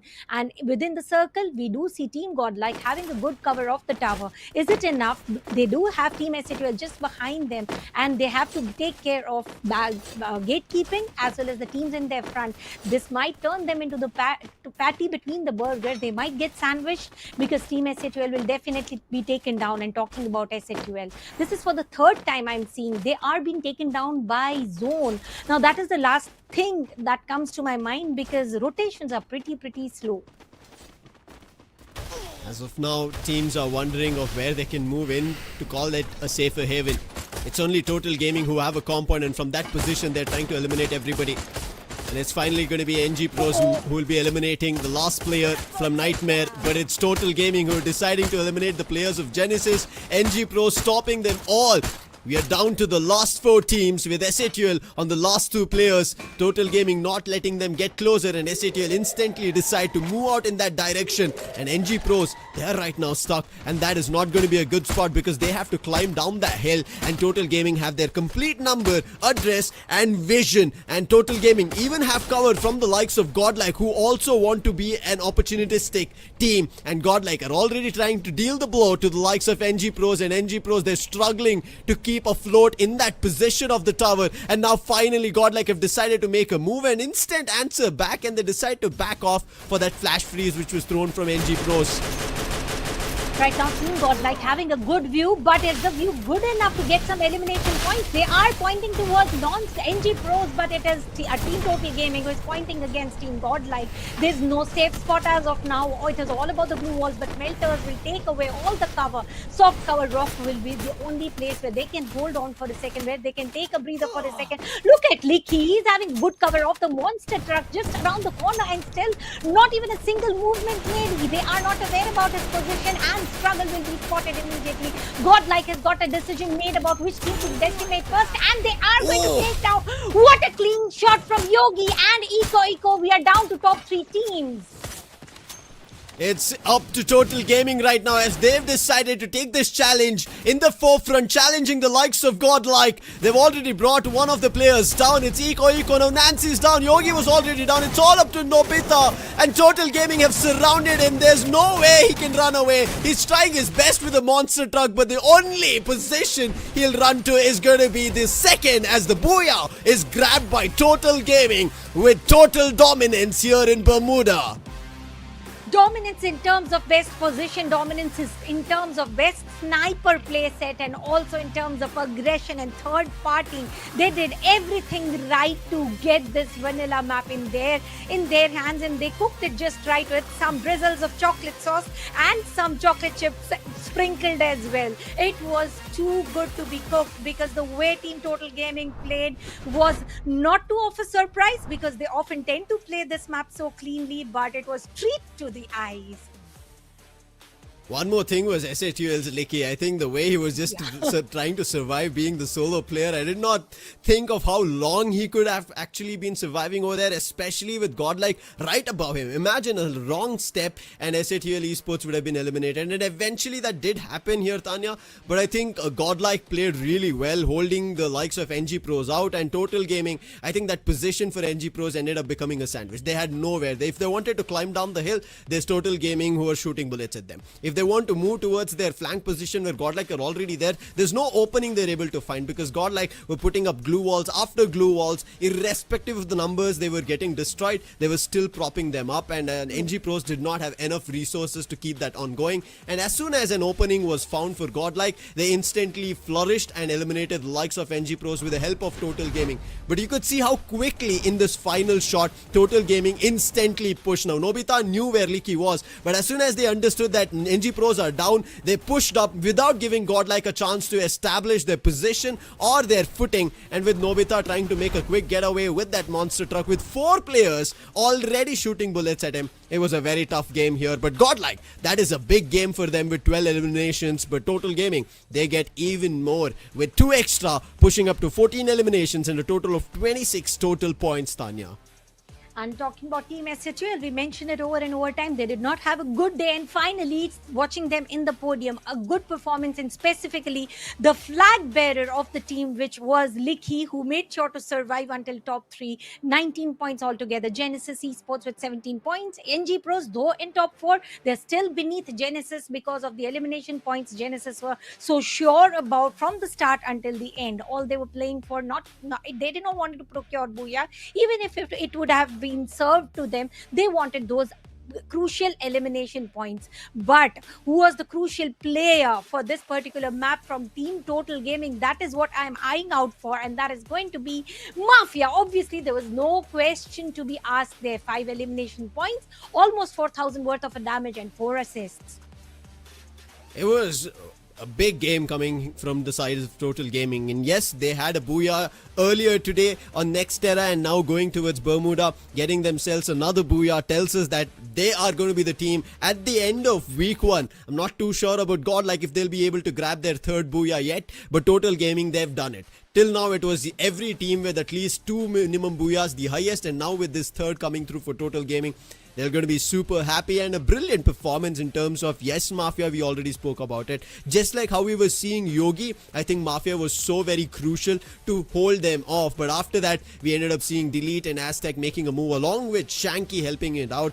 If this did not work out, it could have been tougher. And I think we saw very early on, right? Delete getting put down one after another, getting knocked, especially with Total Gaming's position compromised from a long time. But they still sat in that position because the circle was favoring them one after another. And thanks to their abilities, they were able to do that. That Chrono from the likes of Delete as well made sure that his survival and his team survival was there till the end. Let's talk about the stats in terms of teams data. As you can see, minimum at least 2 eliminations. But as a whole, if you look at this, Tanya, individually all the players at a minimum were a part of 6 eliminations with the assists that they were able to deal. Well, total of 19 assists coming in from all 4 players, which is incredible altogether. And talking about elimination points, they definitely did wonders. But Mafia definitely reaching it to the 4,000 point marker. The knocks that he was giving, the time that he was buying for the rushes of the team, that was something he did it. A commendable work there right from the start, not landing exactly over the position that they were supposed to. A good split start, and then the end is all theirs. And I believe they have got a huge amount of fans might be applauding for them, and indeed they should be, because the way they played was eye-catching.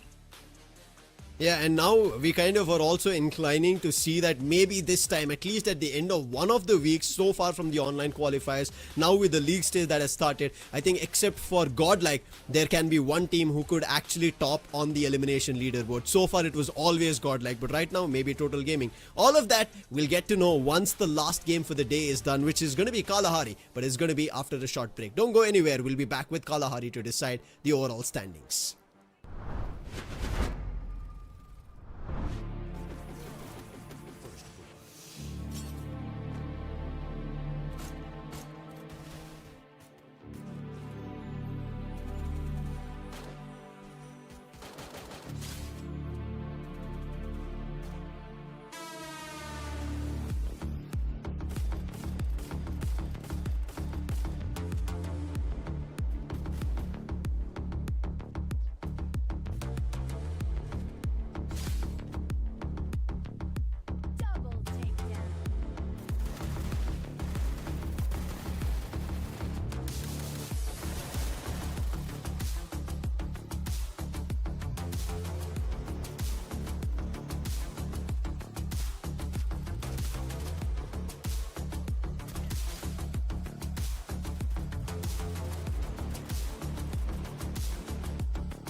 Welcome back after a short break. This is me, Tanya. Alongside me, it is Azora. Azora, do you even know the last map is going to be Kalahari, and that is a map of Team Total Gaming.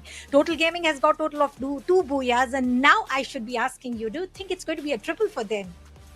Can be a triple, but here's the thing, right? I believe teams are going to draw the line at 3 itself. You can never get lucky more than twice. And Total Gaming, so far, they've been playing so darn good. In the previous game itself, the circle was looking so concrete. And yet again, from below the heights, they have taken the entirety of the team. So overall, a really good performance. But talking about Kalahari, like you rightly mentioned, this is going to be our last map. And these are the teams to watch out for. Revenant, X-Park, Godlike Esports, Total Gaming, of course, alongside Aerobots. But I believe in the midst of all of that, we have forgotten some teams, which is Non-Stop Pro. They are absolutely amazing when it comes to Kalahari. Yeah, they are good too, and there are two teams we already talked about, Team Total Gaming as well as Team NG Pros, who stand a good chance to cross the double century marker. They are very close to it, and apart from that, other teams are yet to move in or maybe close in towards double century marker. But let's also talk about the drop locations or the drop points for each and every team on the grounds of Kalahari, and my eyes will be on Refinery because we are going to have three teams there: Nightmare Esports, Godlike, as well as Car 98. You know the fun part, it's very close to Command Post. Moreover, Command Post, we have seen Team Tycoons always heading there, but Santa Katrina is one of the places where I believe Total Gaming always loves to enter towards. So there's going to be a lot of changes moving forward. The sub being completely contested by Aerobots, and the maze, nobody heading there. That's a big doubt. So let's see how well the teams are going to adapt to this overall situation. This is just a tentative spots where we can expect a lot of mayhem, and Refinery, yes, is going to be that crucial spot where we can witness so much action moving forward. And yes, I'm just hoping that this game starts as soon as possible. Well, talking about the crucial points, it is the council hall where exactly I am expecting two teams to have an immediate drop clash. Because sure, we do see that there's nobody going to drop there, yet I will be eyeing out that exact location, and there is going to be some more discussion about our prediction and what are mine and your prediction. Only if we had points, I might have secured many because my previous predictions are on point. Right now, again, I've got Total Gaming, Team Godlike, and NG Pros on my top three teams. And please abbreviate yourself about why these three teams.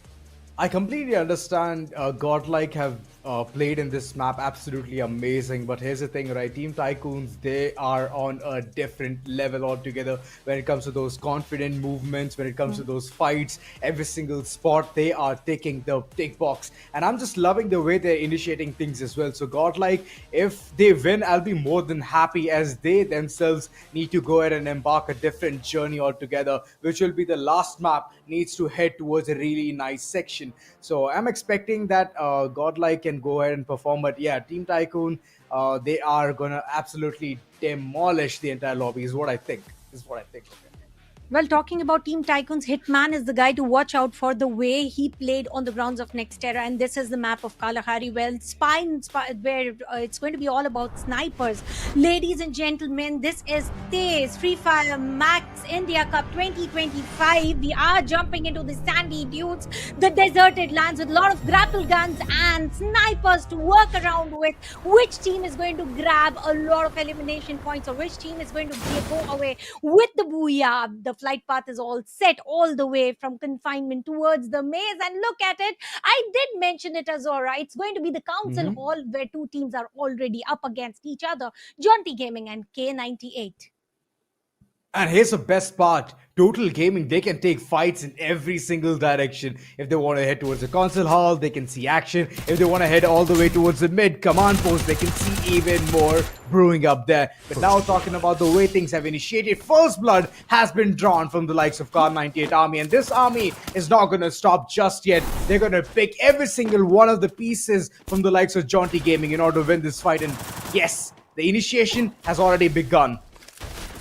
UAV just about the head, and they have the exact required information. Over here, two players already down for Team Jaunty Gaming, and now this is the time to create an escape plan. They wouldn't want to get eliminated so early on, and he was guarding the vending machine. Harsh right on point, gets the elimination point. Was he able to revive those? Oh, Did he they have done enough tokens on the course? Jaunty Gaming, even while looking forward to go step back, they were not provided that sort of opportunity. It was an early loss of teams like Jaunty Gaming on the grounds of Kalahari.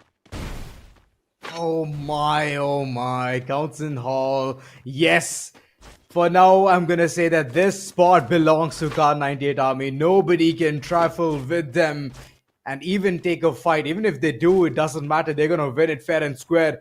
Look at Delete. He's way too close. He has seen all the shenanigans happen right in front of him, and he's itching to go ahead and take that fight. One player, if he slips by, then I believe he's gonna be belittled into pieces. So let's just see what will happen next. On the other end, we can see Autobots. They're taking yet another fight. 1 point already achieved, and Manu, he's stuck in the corner, thinking that he could do something better. But it's a one-way situation which he could not take control about. And the entire team, they're sticking together, and that's how we play at Bayfront. NG Pros will make sure to plug back their teammate immediately. Anubhav took the revenge over there, took down one of the players of Nightmare Esports. Dinoculars invested to get all the information, vending machine nearby, no revival needed. Car 98 said this, picking up some fight, which was unnecessary for sure, but Delete? It was all the way necessary for him. He had a sniper in his hand and he had to use it. He had to pick the head down, and he pinned it brightly and wisely. The first elimination points in the hands of Delete. Also an extra amount of loot on his name. Mafia again with the sniper has eyes on Car 98's soul. Very low on HP. He allowed him to let him go. He changed the opponent to pick up fight with. He lost both of them. I don't know why did he commit towards soul. No, it's a really wise decision. I mean, committing towards Soul is keeping his back completely open, and once it's exposed that it's all gonna be dangerous. Harsh for now, a very bad tactic in order to stay alive there, making a cocoon, but eventually he fades away. Total Gaming, they're on a rampage, and this is one of the places where no teams will love to take a fight against them, as they always know how to get the height advantage with the grappling hook. Look at the way they're having the maneuvers. We could see Delete going ahead and utilizing it 4 to 5 times in order to get the height advantage, and now is the time where there's another team going in for the fight, and Bot God, he has been confined in that 6 feet deep coffin. The turret was also placed by Car 98 to get the information to deliver the damage. And talking about Good damage shots. right now, Mafia is again delivering some good shots against Oh! Mayak will be down on the knees. Will he be revived? Should be the question. And no comes the answer as Tech comes in towards the confirmation of that particular point. And over here, Team Total Gaming with 4 points on their name. Bayfront is the hot spot right now in terms of elimination points. Every team is just rotating and coming in over here. Car 98 Soul will be finally eliminated. He turned his crosshair for a while, but definitely made sure that this elimination point was secured. They are eyeing up every opponent very nicely. Oh, the revival, it kicks in. Couple of players, they're back into the picture. For now, Nightmare alongside Jaunty Gaming, both of them have been eliminated, and the others are still struggling to find footing. Other than Total Gaming is just floating in the air.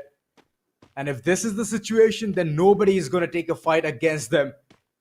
And now, looking at the way Council Hall has already been contested, Autobots, they're in deep trouble. As Total Gaming, they're already heading all the way towards that area. And I can see it through the minimap itself. The retreat button, it's imminent. And on the other end, Shanky, he's been taken down. Mayank, quick on the trigger. Car 98, they're brewing up something much more different. But Autobots, here we go. The action is live right in front of us. But wait a second. What is this confrontation? You have to take those shots, not let the enemies pass by. Team Total Gaming. Again, they own the Council Hall. They own the Bayfront. There's nothing that is stopping them, at least not yet. And right now, Team Total Gaming on the grounds of Council Hall, they are going to reunite with their team. They are going to make sure that the Avengers reassemble and go ahead and conquer the different part on the map of Kalahari. Aztec on the different side of the lake, confinement again. Mafia over here using the grapple gun. Talking about the circle over here, refinery is totally contested by Team Tycoons, and it's going to be Genesis who is going to gradually move in, paving their way, and might be at loss at this point of time, because you wouldn't want to interfere against Team Tycoons.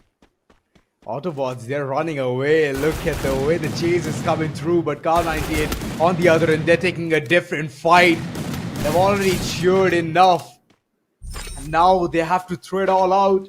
Autobots, they have been eliminated. Car 98, they're also on the verge of getting the most humiliation that they possibly can get. Car 98, come on.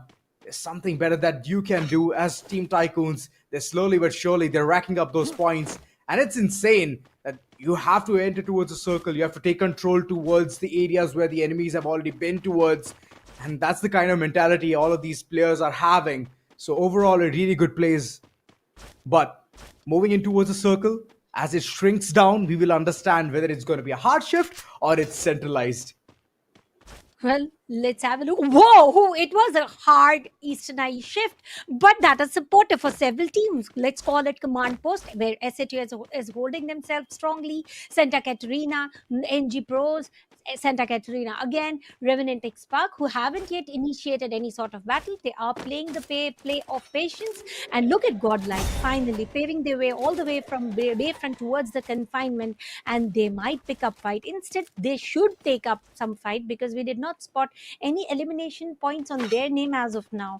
And have a look, Team Total Gaming is just 8 points away from the double century. Non-stop Gamers 18 points away. And Godlike, if they have a super grand booyah, they might also be able to cross the total points of 200. But Santa Catarina right now, the Wreckage ship brings in the Wreckage fate for anybody who crosses this line. And let's hope NG Pros are able to survive this fate, and they are holding it. It's again, let's talk about Team Total Gaming. They had again a good rotation. Team Tycoons, my bad, they had a good rotation. They were on the grounds of Refinery. They made a move, but before that, look at Aerobots picking up some fights. And one of the players is down. Skyler ability will be used. Shake will be taken down. He was skewed down with all the flame abilities invested, and also the Skyler Riptide Rhythms. Oh yes, it's a very bad fight. And I believe Aerobots, they have invested in all wrong places. And these ships are not going to give them any return. But wait a second, Total Gaming in the middle of all of that. They think that this is the open ground that they can go ahead and conquer. And no man's land is what they have already claimed it forward. NG struggling to take some pot shots. And on the other end, they could at least confirm one player from the likes of Total Gaming. But other than that, they haven't received anything more. Santa Catarina being completely fortified, and now Total Gaming, they're running away from this vicinity, saying that, you know what, you guys can keep it. NG Pros have it. And then later on, multiple teams are going to come swarming you. That's when we are going to come in. And talking about coming in, Godlike has come in against Team Revenant X Spark. What a launchpad used, and now they are trying to conquer the location which is strongly held by Revenant X Spark. They both were not supposed to interfere up against each other, but now they are going to. A lot of damage being delivered to Nobita. He's going to use a heal. Cassie also being used, and good time for electrotherapy. Play of patience, play of pause, but for how long will be the questions, because it is all about 2 to 3 throwables and an entire team might blow up. It's a very confined compound. And Aerobots, they're still fighting this one spot, and NG Pros constantly hammering the opponents, now looking for a second point of view where you have to at least revive a player or two. And Delete on the other end, we can see that he has already been the big damage master there. And RNTX, look at the way they're throwing in all of those nades. It's working out. Couple of knocks, and this is just going to pour down things. There comes the elimination as well. And look at Godlike, they're skedaddling their way through, running away from harm's way. Couple of players still trying to survive this one. But here, they're taking a fight. Oh my god, the kahunas that this team has currently is insane. And Nancy, he's put all of his weapons to one of the sections. HP, it's rolling back in. But here's the thing, if he plans for an escape, that's where he's going to be caught off guard. Yogi being the last man standing now. RNTX, they are here to sweep the floor, and I believe it's going to be the demise of Godel. And look at the run coming in. The vending machine, they've already been plugged in. No! The timing! Oh my god, the timing! Oh, this is for the first time, Azora, where Godlike goes empty-handed without a booyah on their name. And the fight that they picked up was also not so forced up, not so necessary. And this is what exactly I was talking about. Wrecked up Faith, and they were taken down. A good fight though coming in from the side of NG Pros. Sorry, Revenant X Park. And talking about NG Pros, they're holding a good compound just across the corner. And same thing might get repetitive, just like Team Godlike were suffocated into a small compound with a lot of windows open for the throwables to penetrate. Again, it is going to be one team choking out. And who's that team? That's going to be Team SAQL right now. No throwables yet introduced, but it's going to be spray and pray matter with all the SMGs. P90 will be the weapon to harvest those elimination points. The compound still looks really nice as a duel. They're trying to play it very safe. Sheik on the other end, he's been taken down. Last player, he's also banding together as a duel. 4-man strong, and they're looking for more points than just one elimination. Shots fired to every single team who's trying to move inside the circle, and Car98, they're under the radar. Moving forward, there's even Aerobots. They're right in front, and they're the ones who are claiming the land theirs. But for how long is the question now? As it duels slowly but surely moving forward, but they're utilizing a lot of glue walls. This is not at all economical. And if they want to move in together, then might as well put in one of those glue walls and move in. But wait a second, NG Pros. The cons of having a compound for so long is this, that so many teams are going to take shots at you. At one point of time, you will fade away, and that's what happened right there. Total Gaming, good backup shots coming in, but the rushers, they're doing the work. Flash freezes, blue wall melters, throwables, everything is being introduced, and this is the time Team Total Gaming is trying to go push it, but Delete will be spotted. Flash will take him down. It is the reverse button being bugged. And Mafia is also very low on HP, and there's no way Mafia can survive this until and unless he's got some escape plan. Inhalers will be used, and he will make sure to run with the escape plan. But what about the last pair of Aerobots? It will be shut down with the plasma gun used by Team SHUL's Arch. But now our Team SHUL being spotted. They are the targets now. Who is making them the target is the question. Genesis just around the corner. They know exactly this is it. This is the place where they were taking fight, and Total Gaming gets eliminated. Oh my god, wait a second. Did all of our teams get eliminated? The ones that we predicted? No, Team Tycoons is still here, right? Let's hope. Tycoons are still here. Fingers crossed, Team Tycoons. Come on, you got this. Moreover, looking at the way Genesis is playing, they played so quiet. They're so low-key till the very end. And now's the time where even SATUL wants to take the fight against Genesis. And yes, I do understand the confidence might be lacking. But here's the thing.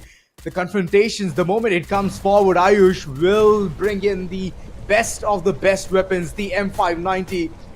The shots are gonna sing the songs of death, but it's not anytime sooner. As SATUL, they're taking their own sweet time in order to rectify and analyze what's happening.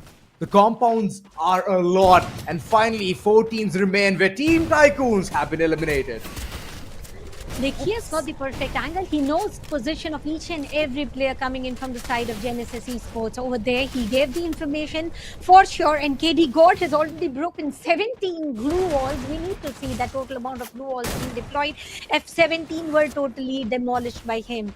Right now, we are with top 4 teams within the lobby, and here comes the rush. They are ready to rush in. It's going to be Car98 Soul using the grapple gun to enter the Santa Catarina's ship, the only place where you have the hard cover. Is it safe enough to rush? Lupo will give him good cover, but still it is insufficient. He will be able to get 1 knock. How many more will be the question over here? And it was a clean one. Revenant X Park survived very strongly as a squad. Genesis on the other end, 4-man strong, still moving forward. There's 1 knock coming in. Marvel goes in for the second. It's a perfect backstab that they were waiting for, but they have been eliminated. Not a good sight. They wanted to fight till the very end, and this is one of the places where Car98, 1 player standing, Genesis, 1 player standing against a lot of 3. RNTX, they played this one to perfection, and I believe that they want to go ahead and bag the entire booyah. Shots fired, but at the wrong person as Sahil. He shuts the hopes of Genesis. Last man standing, that's been shut down by Wolfen. And that's how you get the booyah home. RNTX, what a way to shut down things. starting off slow but ending it strong by not only owning the wreckage ship but also being strong enough to conquer it until the final circle and until the end. Revenant X-Park nailed it by the end of the day on the grounds of Kalahari. And talking about Sahil, KD God, Black as well as Wolverine, it was a good team support and the character abilities that they were using. KC for the immediate electrotherapy as well as other character skills, those were being deployed was just on point. And it was, for a moment, I thought there are 4 PP players rushing in and they might get eliminated, but no, they had a plan. 1 player was standing above it and 3 beneath. So they had a plan just in case if something goes south, you do have other teammates to secure you, and that is True. exactly what happened. They're like a pack of wolves, and moreover, being called the captain of the entire sea has a different pride altogether. So, overall, a lovely performance. They are the Pirates of the Caribbean, and we could just enjoy every single part of it. The fights were sublime. They, like you mentioned, the ground control was imminent, and that's how things can shape better for them. Imagine there's another team waiting down, and at any given moment, RNTX was in fire. So that was completely nullified. The entire thought or the process which came in from other teams, it was completely nullified. So overall, I would say that this team was prepared till the very end. They thought like 10 steps ahead of every single team. So overall, let's just go ahead and revisit the final shot and understand what went right and what went wrong for the other teams. I believe the man count disadvantage will haunt the likes of Genesis alongside Car 98 Army. Over here, as Car 98 Soul was the last man standing, where Junior also made sure to survive until top 3 secured a lot of placement points for his team. Revenant X-Park, 10 elimination points on their name, and Soul finally decides to move out of the ship and did not even have a single pause of breather, and then he was taken down, and they are celebrating. Everything worth of celebration and everything worth they did and performed. It is the glory that they have achieved right now on the grounds of Kalahari. They did not have a good start of the day, but they ended very good. Look at KD God Black celebrating it so nicely. Flexing their biceps, saying that yes, we are not the ones to be messed around with. 22 total points. Team Tycoons following up, trailing with 17 points. Total Gaming, good amount of elimination game coming from their end. 16 from their corner. Car 98 Army, well, all thanks to the placement points, they have reached towards top 4. Genesis, of course, 13 points coming from their end as well. Their try was really good. But SADO, that one player, Marvel, from the back lines, the way he was shattering the hopes of Genesis to move in as a 4-man squad was absolutely insane. And talking about Team Jaunty Gaming, who went empty-handed, Nightmare definitely did not have a good day. Aerobot started off good, but then couldn't go ahead with the same pace and start. But godlike esports, NG Pros, what happened to them by the end of the day? Team SATL finally buckled up. Let's have the overall look at the leaderboard for the day, where Team Total Gaming, with total of 2 booyahs and 93 pointers on their name, Revenant X-Park grabbing a booyah finally on the map of Kalahari, got an upshift, a total of 90 points. Genesis Esports had a drop down. By short, they were spotted in top 3, but it was still not enough to compete against Revenant X-Park's performance, due to which they are stumbling down. We're on position 3. Car 98 buckled up and had a step up. NG Pros, Godlike is still, they were on position 6. They are still holding it strong. True that, but godlike, there's one thing, right? Today's performance has not been on the mark. And I believe they're going to rectify all of that in the next following week. They still have 3 more days, or I would say 12 maps to go ahead and showcase what they're made of. So overall, there needs to be a lot of homework coming in from Autobots as well. Jaunty Gaming could not showcase the kind of aggression that they usually showcase to all of us. SATUL as well with 54 total points. And there's been a lot of changes with the kind of gameplay or game style from all of these teams. But talking about this one player, Sahil, he kept his cool, he kept his calm, and he's gonna be crowned the MVP in the map of Kalahari. Using Coda, gaining the information alongside getting the role of a grenadier as well is important. Alvaro, Beaston being equipped, and yes, his favorite weapon is gonna be the grenade. Yeah, and he also got those elimination points with the perfect usage of it through the pixel points left empty and not blue wall covered. Let's also have a look of the Booyah team stats about how the entire team performed and which characters were used to give the perfect team support. Sahil, we have already talked about, following with which Wolverine using Oscar to match up with their aggressive playstyle, Cassie for the heal and for the electrotherapy, and KD Gore with the sniper role. You definitely need a Skylar to create an open space for the sniper shots to connect. Well, that's true. I like the way the entire team is combining their efforts and the amount of departments that has been brought in the picture of Free Fire Max. It's all ticked. So overall, a really nice performance. Every single one of them dealing the amount of damage that we can see is massive, and combined together, RNTX is gonna showcase a different platform. Overall, when you talk about the top four, this is all gonna be added there. We do have a good look with all the four players on the map of Kalahari who just won the Booyah. But what about all the 12 teams? For that, we'll have to have a look on game summary. Game summary, total of 66 eliminations and 82 knocks, almost 50,000. No, we call it 47,000 worth of damage. And look at the longest elimination distance, which is too good, 138 meters. Well, who did it just right? That should have been interesting, and I'll make sure I'll replay this video entirely on the map of Kalahari to get the preview of this particular player. Talking about the glue walls being deployed, 172 glue walls were deployed and destroyed together, which still doesn't match up to yesterday's scoreline of 249 glue walls being used on the map of Kalahari itself. There's one thing, right, Tanya? Like, the numbers, they gradually need to increase. I'm talking about the total damage. But it's the opposite here. We started off with a really good note, high note, which is around 53,000. And then later on, it's slowly descending all the way towards 46. So I would really love to understand what's going on here, because I could see some really nice investments coming in with the players. They've been recalled, they've been plugged in. But again and again, those knocks were coming through. The damage, for sure, was pouring. But 46k? Well, let's also have a look with overall standings. Team 199. Total Gaming, wow, 1 point away from 200. That is what exactly we both were waiting for. NG Pros, 186 points. Godlike Esports, 174. Reckoning Esports, 165. And let's, if we have a look at the top 9 teams, they have done their part very nicely. But what about the other half? These all 18 teams have played their 12 maps, and there are 4 teams still who haven't reached the triple digit marker, and it is going to be Autobots, Team Insane Esports, NG Silver Eagles, and Team Hind. Well, they did not have both the days working for them. Let's hope week 1 didn't work for them. Week 2 is going to bring in we always call it, right, that the different sunrise brings in different sort of light, and let's hope they bring in whatever the best that they have. But talking about top 9, what do you have to say? Well, here's the thing, right? Second week is going to be all about judgment. Which team is going to stay in, which team is going to go out. It's all of those questions which will haunt all of them as well. But talking about the teams, about Autobots, Team Insane Esports, NG Silver Eagle, Team Hind, they need to perform big time. Nightmare, SHUL, Aerobots Esports, Jaunty Gaming, OnePlus God's Reign, they're not in the clear at all.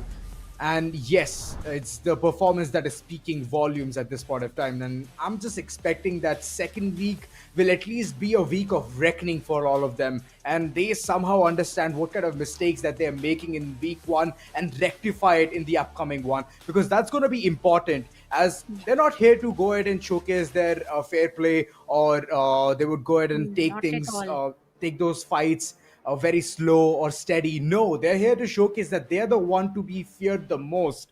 And for that, you have to showcase your aggression. I'm talking about Jaunty Gaming. I'm talking about those teams who initially started off in online qualifiers to be one of the best, and now they're struggling to even find the footing. First 2 maps, yes, they were wonky for most of them from the likes of Group A, but then slowly but surely they caught up to the pace and they got like 2 Booyahs.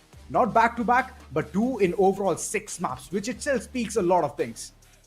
Well, you're absolutely right, and they have got 4 days of break right now. Let's hope they are able to analyze themselves, rectify themselves, perform in a better way, because week 2 is not going to be any easier, because things tends to get tougher and toughest. And believe me when I say it, week 2 is going to be brutal.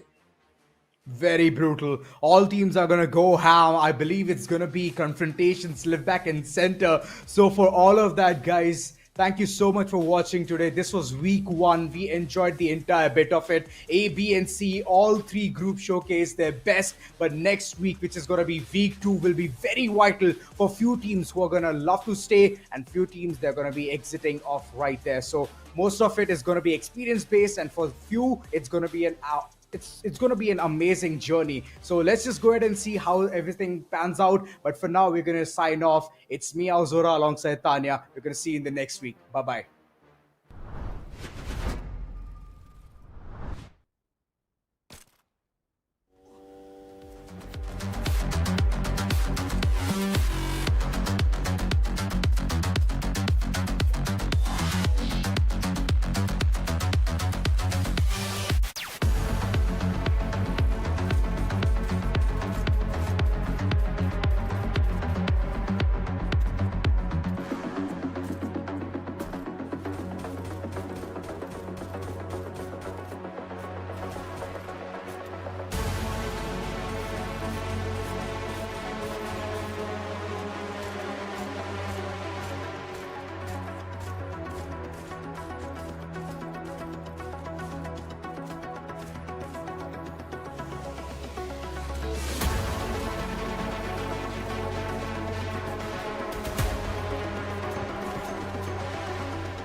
Anybody even listen to this kind of shit anymore? What do you mean? This isn't real music.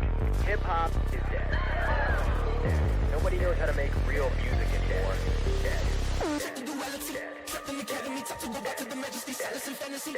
Caught up in apathy, tension and thought, used to agony. Trapped in the academy, top to go back to the majesty.